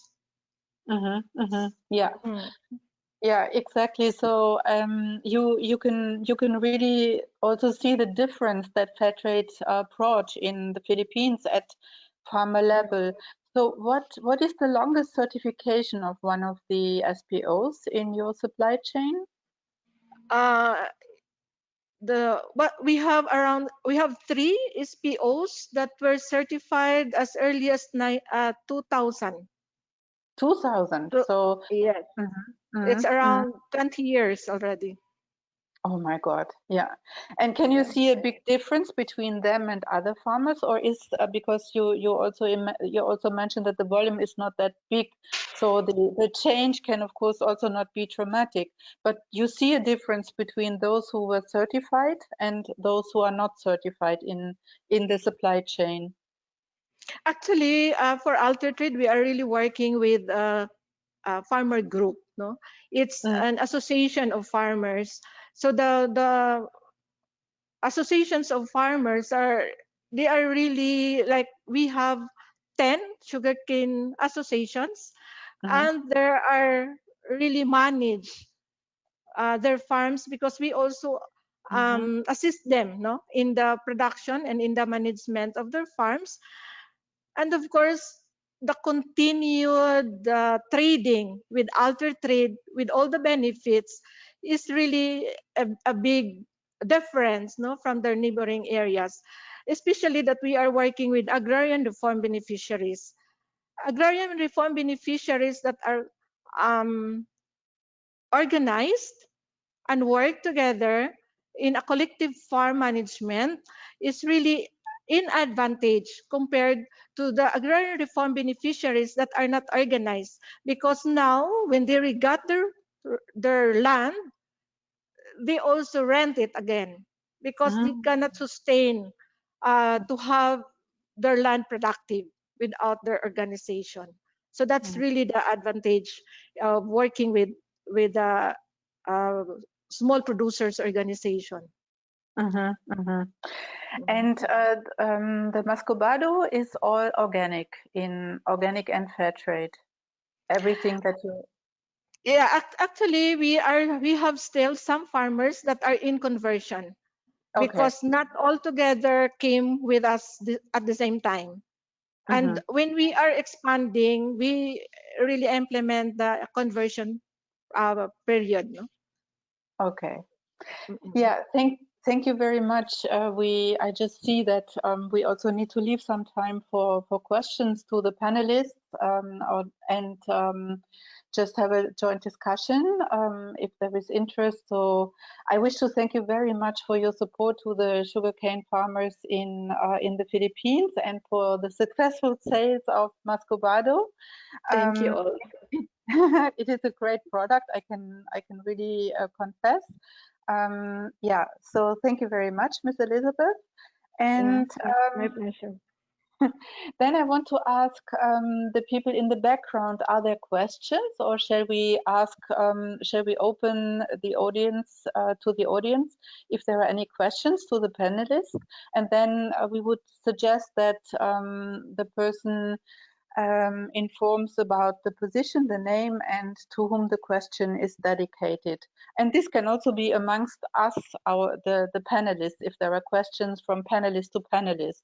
So I would like to open shortly for a question session. Are there any questions maybe from panelist to panelist?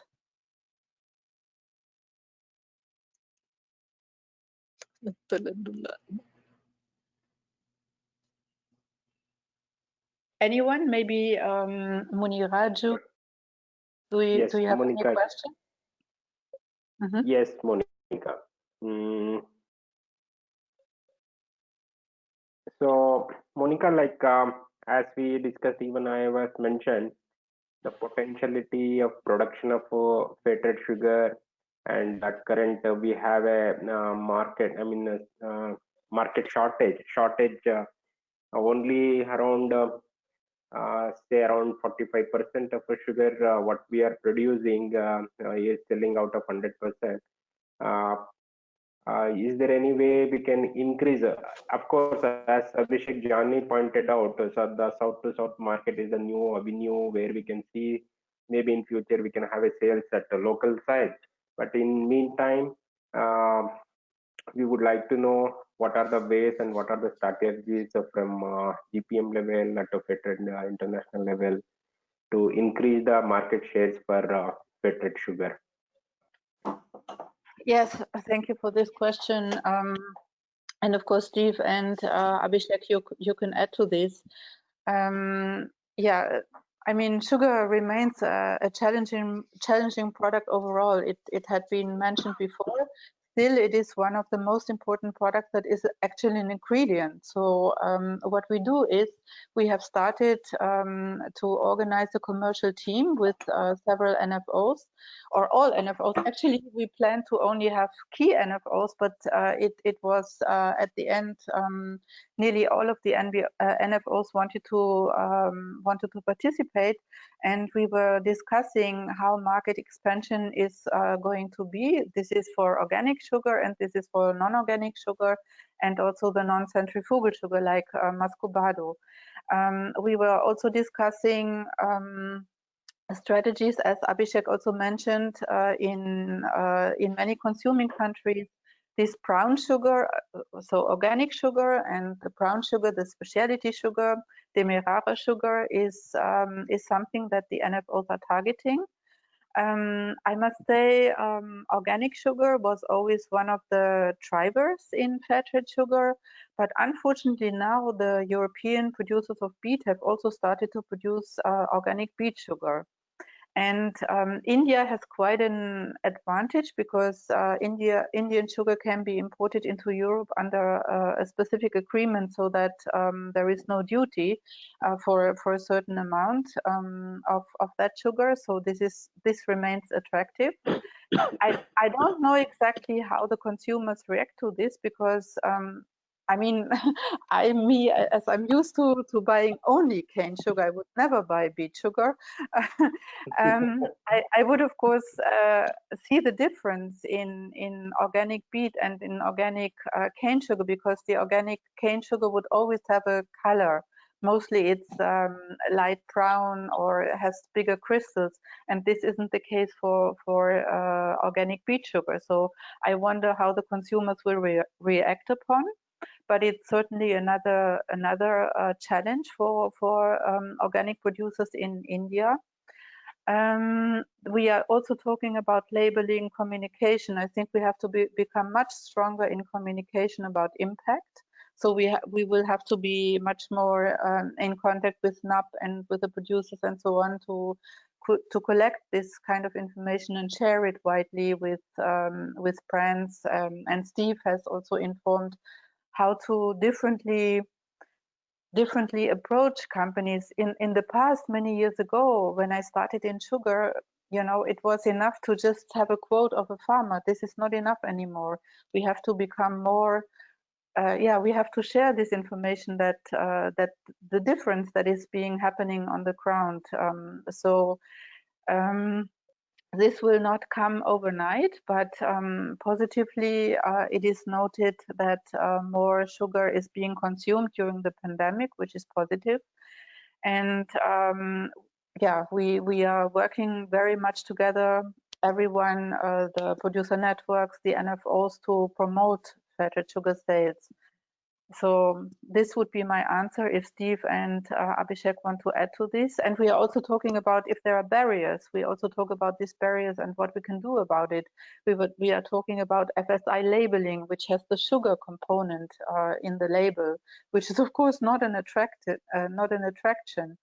So we are trying to remove this barrier, and Steve already mentioned how that could change. Steve and Abhishek, if you want to add anything to this. It's of course a concern, Muniraju, I completely understand. Yeah, thanks, Monica. So I think, Muniraju, I think in the short term, we will have to rely on some of the pipeline that has been developed, and it seems to be in response to the kind of change in the market dynamics in Europe that we've seen, to some extent also in America, where the primacy of beet has suddenly taken over. So that being said, we are seeing opportunities for specialty sugar for sure. I mean, I think that is a very loud signal for the current context and for the future, that organic, demerara, brown sugar, those kinds of specialty sugar, and if it's organic and specialty, even more so, we're seeing an increase in uptake for that because those sugars are also more suitable for cane. And we're seeing specific pockets and territories within the fair trade markets that this is growing. In the context of the ingredient where the bulk happens, I think we're right that right now we've seen a bit of a dip in the global sugar consumption in the last year because of certain commitments kind of changing. But we see future opportunities coming on the back of this, but it'll take some time to materialize. I want to just give it straight that it's not that in 2020 we're going to see it. It may be 2021 and beyond. The exciting part, I really still feel the big opportunity is for us to develop in the region. Indonesia, China, within India to some extent. Actually, I'm quite optimistic also about within India. And so I think that's where, if we put in a lot more of our energies, this is a huge sugar consuming hub in terms of volume, where even the per capita consumption is not very high. So futuristically speaking, also, there is a lot of headroom for the market to grow here. And I think we could look into developing a collective model for that. That's what I would say right now. Steve, anything else you'd like to add? I just, Steve, just a second. I just want to mention, I received an email that saying that the chat box is not working, and some panelists, some participants have questions. So we will go to this afterwards. Please, Steve. Sorry to interrupt. I just wanted to mention it for the people in the background. Steve, please carry on. It's much more important than they ask questions so they can get an answer to something rather than just me prattling on about what I think. But I mean, one of the challenges with something like Australia, for instance, is it's a huge country that produces heaps of sugar. But people look at Australia oftentimes and go, there must be a lot of people there, and there's really not. There's only 25 million people here. I mean, maybe he's got that many in his garden. To understand the challenges that we face in how we consume, it's really important that we look at markets where there's going to be consumption. It might not be a massively developed sugar market coming into somewhere like India, but just in the weight of numbers, you've got to look at what does an emerging market provide as an opportunity. And there's no doubt that the commercial world sees India, China, Philippines, Korea, well, maybe not Korea so much, but as emerging markets where that new consumption of manufactured goods is going to go. Now, the challenge that we face from a fair trade point of view also then that are we exporting diabetes to the world? So we've got to then balance that with how we're actually marketing sugar in the way that we market it, and with the right messaging to go with it. Yeah, absolutely. So I want to just read out the question, or Martin Boone, you asked a question in writing. I don't know how the participants can be unmuted. If that is not possible, can I just be informed whether I should read out the question or whether the participants can ask questions themselves?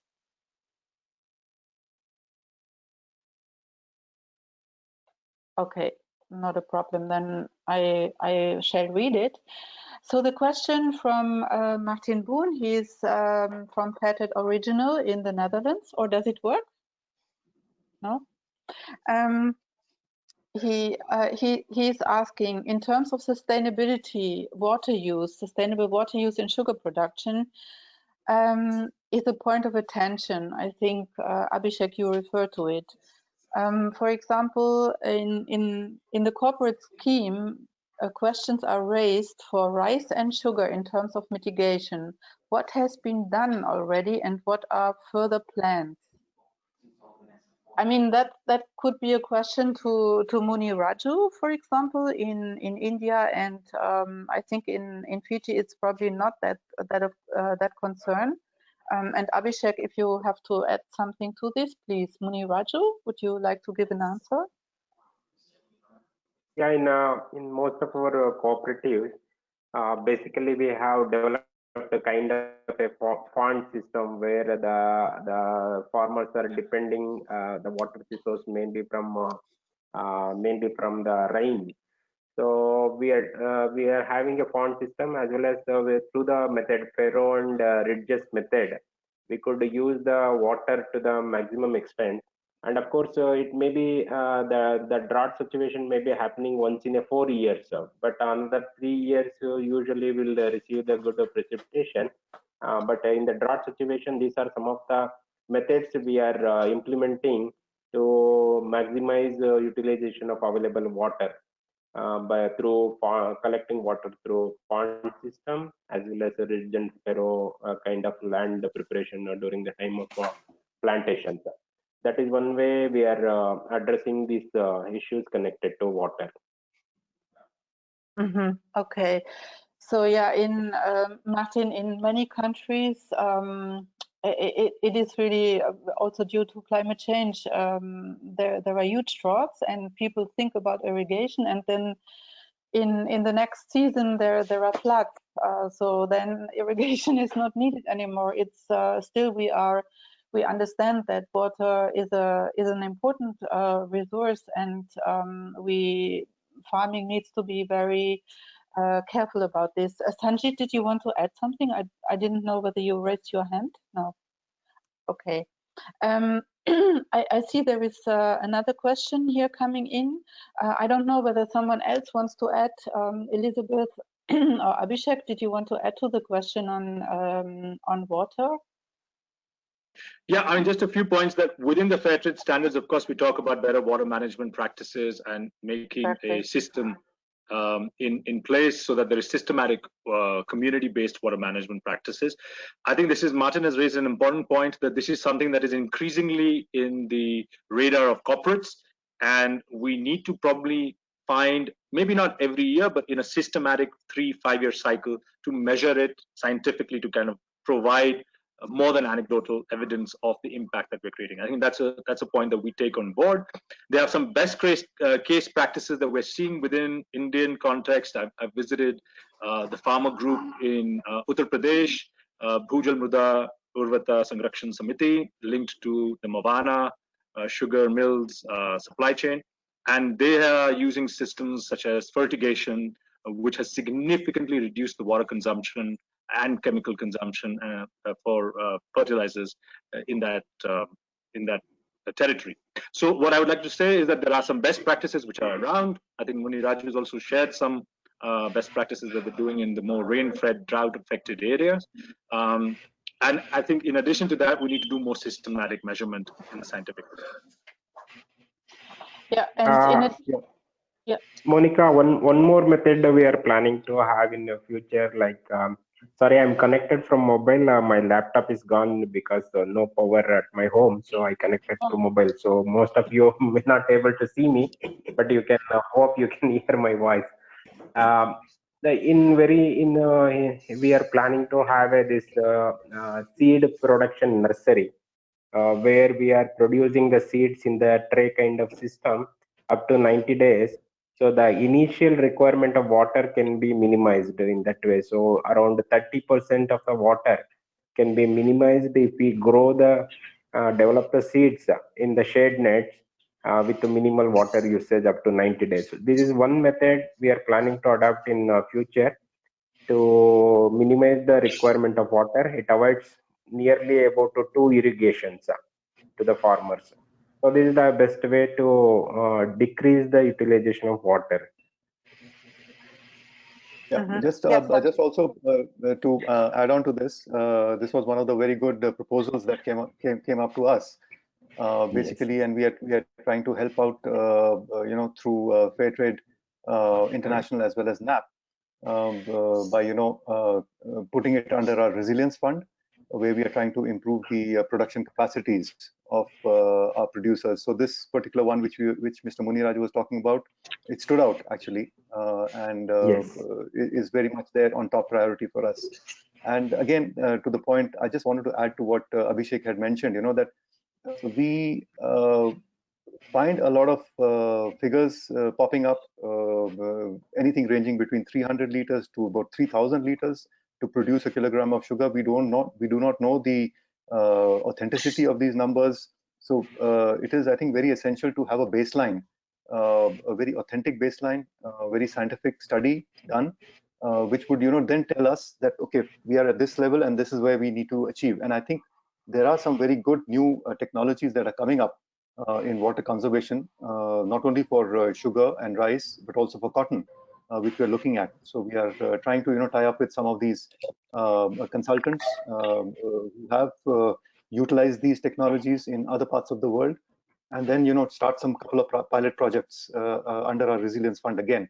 So that's another one positive impact, I think, which Fairtrade is going to make on our producers. Wonderful. Thank you very much. We are coming to an end, but I want to read one question that had been asked by a participant. The question is the promotion of co-generation plants a priority for Fairtrade, or does that face the barrier of government regulation? Could this request be an opportunity for the sale of carbon credits? That's a very interesting question, and of course, co-generation is very important, and I think it is happening all over at Fairtrade sugar mills, because this is just a necessity, and this makes sugar such a sustainable product. As everything is being used, there is no waste. Everything is being used, whether this is for the gas, whether this is water reusage, whether it's the byproducts that are being made, and this participant is very right. This is an opportunity to raise carbon credits, and we are actually in discussion with a potential partner, because Fairtrade also has a Fairtrade climate standard. So this is an opportunity, and we are discussing this now at very high level. Yeah, thank you very much for this specific question. I just scroll down. Making juice ice cubes from. Is that, sorry, Monica, is that question from Caitlin something that could get a deeper response later emailed or sent to her, perhaps? Is there more to that could come out in the next few weeks or something that we'd be able to share? Yes, absolutely, you're right. Yeah, I will share. I see your interest. Wonderful. yes, absolutely, I will share this. Okay, thanks. And another question from an attendee is, we tied in making juice ice cubes from sugarcane juice. Is it relevant to trade on Fairtrade terms? Yeah, I mean, the standards are quite specific when it comes to cane juice. This is not actually a byproduct, but it's the main product to produce juice, to produce sugar. So we would need to look into this, but it's a very interesting question. Maybe you could give your email address to the organizer, and we can give you the right kind of reply. There is a question from a FlowCert certification analyst and auditor in Europe. The question is, from our perspective, how did the implementation of the FSI model influence the sugar trade? This is very interesting. Thank you, FlowCert, for this question. Actually, FSI or FSP. FSP is the Fairtrade Sugar Program that was first developed for cocoa, sugar, and cotton. And of course, it started very successfully for cocoa, but sugar benefited from it. Sugar benefited from it because most of the bigger brands, they have actually done FSI sugar and cocoa at the same time, so there was no loss. When we move to Fairtrade to FSI, this is also a huge opportunity for all the Fairtrade ingredients.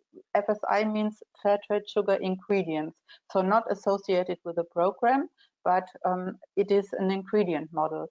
So you mean Fairtrade sourced ingredient? Yes, exactly. Fairtrade sourcing ingredients. Sorry if I said something wrong. I was probably too much into sugar. This is something that we discussed in this commercial meeting. That this label is coming with sugar at its right side, and the FSI model is therefore, especially for sugar, not the most attractive because it says sugar. As Abhishek and also Steve said before, if sugar is something that brands do not want to talk about, who would like to put such a label on a product that only contains sugar? So, but there, of course, nobody needs to use the label, but of course, many markets want and many brands want to differentiate their product.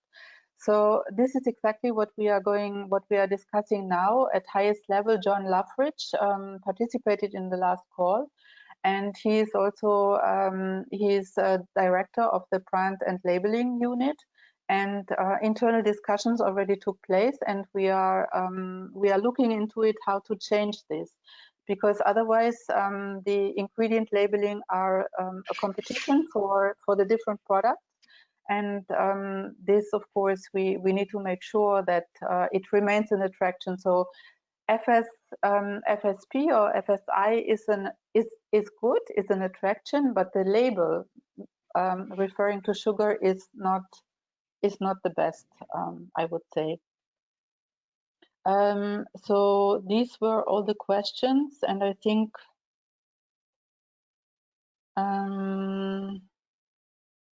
there was a question also from Mohammed. If Mohammed, if you want to ask it, or otherwise, I mean, we are already over the time. I'm not sure, Sanjit, how to go about it. Should we invite more questions, or must we, or should the questions be sent to you and we are answering them in the background as soon as possible and come back on it? What is your suggestion, Sanjit? Yes, I think, Monica, that would be better. The organizers will collect all the questions that have gone unanswered or which need a little more in-depth answers. We'll collect that, and then we'll send it to the relevant people in the panel, provide inputs, and we'll definitely get back to them in due course. So I think keeping the time in mind, I think in the next 2 to 3 minutes, if anybody's got any last words, a few words to say, I think we should start wrapping up this session now. Okay, thank you very much. I cannot see any more questions. So sorry if I took also too long now to explain FSI, but it was an interesting question, and actually we referred to it already before. So I wish to say thank you very much to NAPP for organizing this this very professional and very good sugar talk. I hope it was very interesting for the participants. Unfortunately, we couldn't receive direct feedback. I wish to thank you also to all the panelists. It was very informative. I enjoyed it. I was very nervous in the beginning, but I enjoyed it very much. It was a lot of new information. So thank you very much. Sanjit, if you want to provide any closing remark. Yes, sure, definitely. Before that, I would request if any panelists would like to say something, and then I'll just take a minute or so in the end to close the session. Okay, so I think, all right. Okay, so yeah, thank you, everybody, once again. I would just like to, summarize and reiterate what the panelists have discussed today. To me, it was a very informative session where we got to hear, different perspectives, specific challenges, and proposed solutions in making the fair trade farmers more resilient in the face of climate change, production, and markets uncertainties. I would also like to acknowledge what Stephen emphasized on. Going forward, our focus should be on tackling the sustainability challenges, which would be through use of maybe digital tools, platforms, reduce the use of primary resources like water, improve productivity, use more and more organic inputs, thereby reducing the negative impact on the environment. So at NAPP, as a producer network, our focus during the next 5 years, apart from the core advisory support which we provide to our existing and new members, would be to see a shift, shifting the center of attention to mainly, providing complete traceability and transparency in our product supply chain, which is the social aspect. On the environmental aspect, introduce climate resilient agri practices through adoption of climate smart agriculture. These two go hand in hand. And of course, from the commercial angle, support members to move up more in the value chain. These initiatives, I think, will go a long way in making our products, including sugar, more sustainable and acceptable, not only to the niche markets, but also to a much wider consumer base. So thank you, everybody, and a special thanks to Monica for being such a wonderful and interactive moderator. I thoroughly enjoyed the session, and I hope you all did. Yes. Any questions which are pending, certainly we will revert on those. Thank you very much. Thank you. Thank you. Thank you. Thank Thank you, you from Fiji, everyone. Hi. Thank you. Bye. Bye bye. Thank you. Thank you. Thank you very much. Bye. Thank you very much. Thank you again.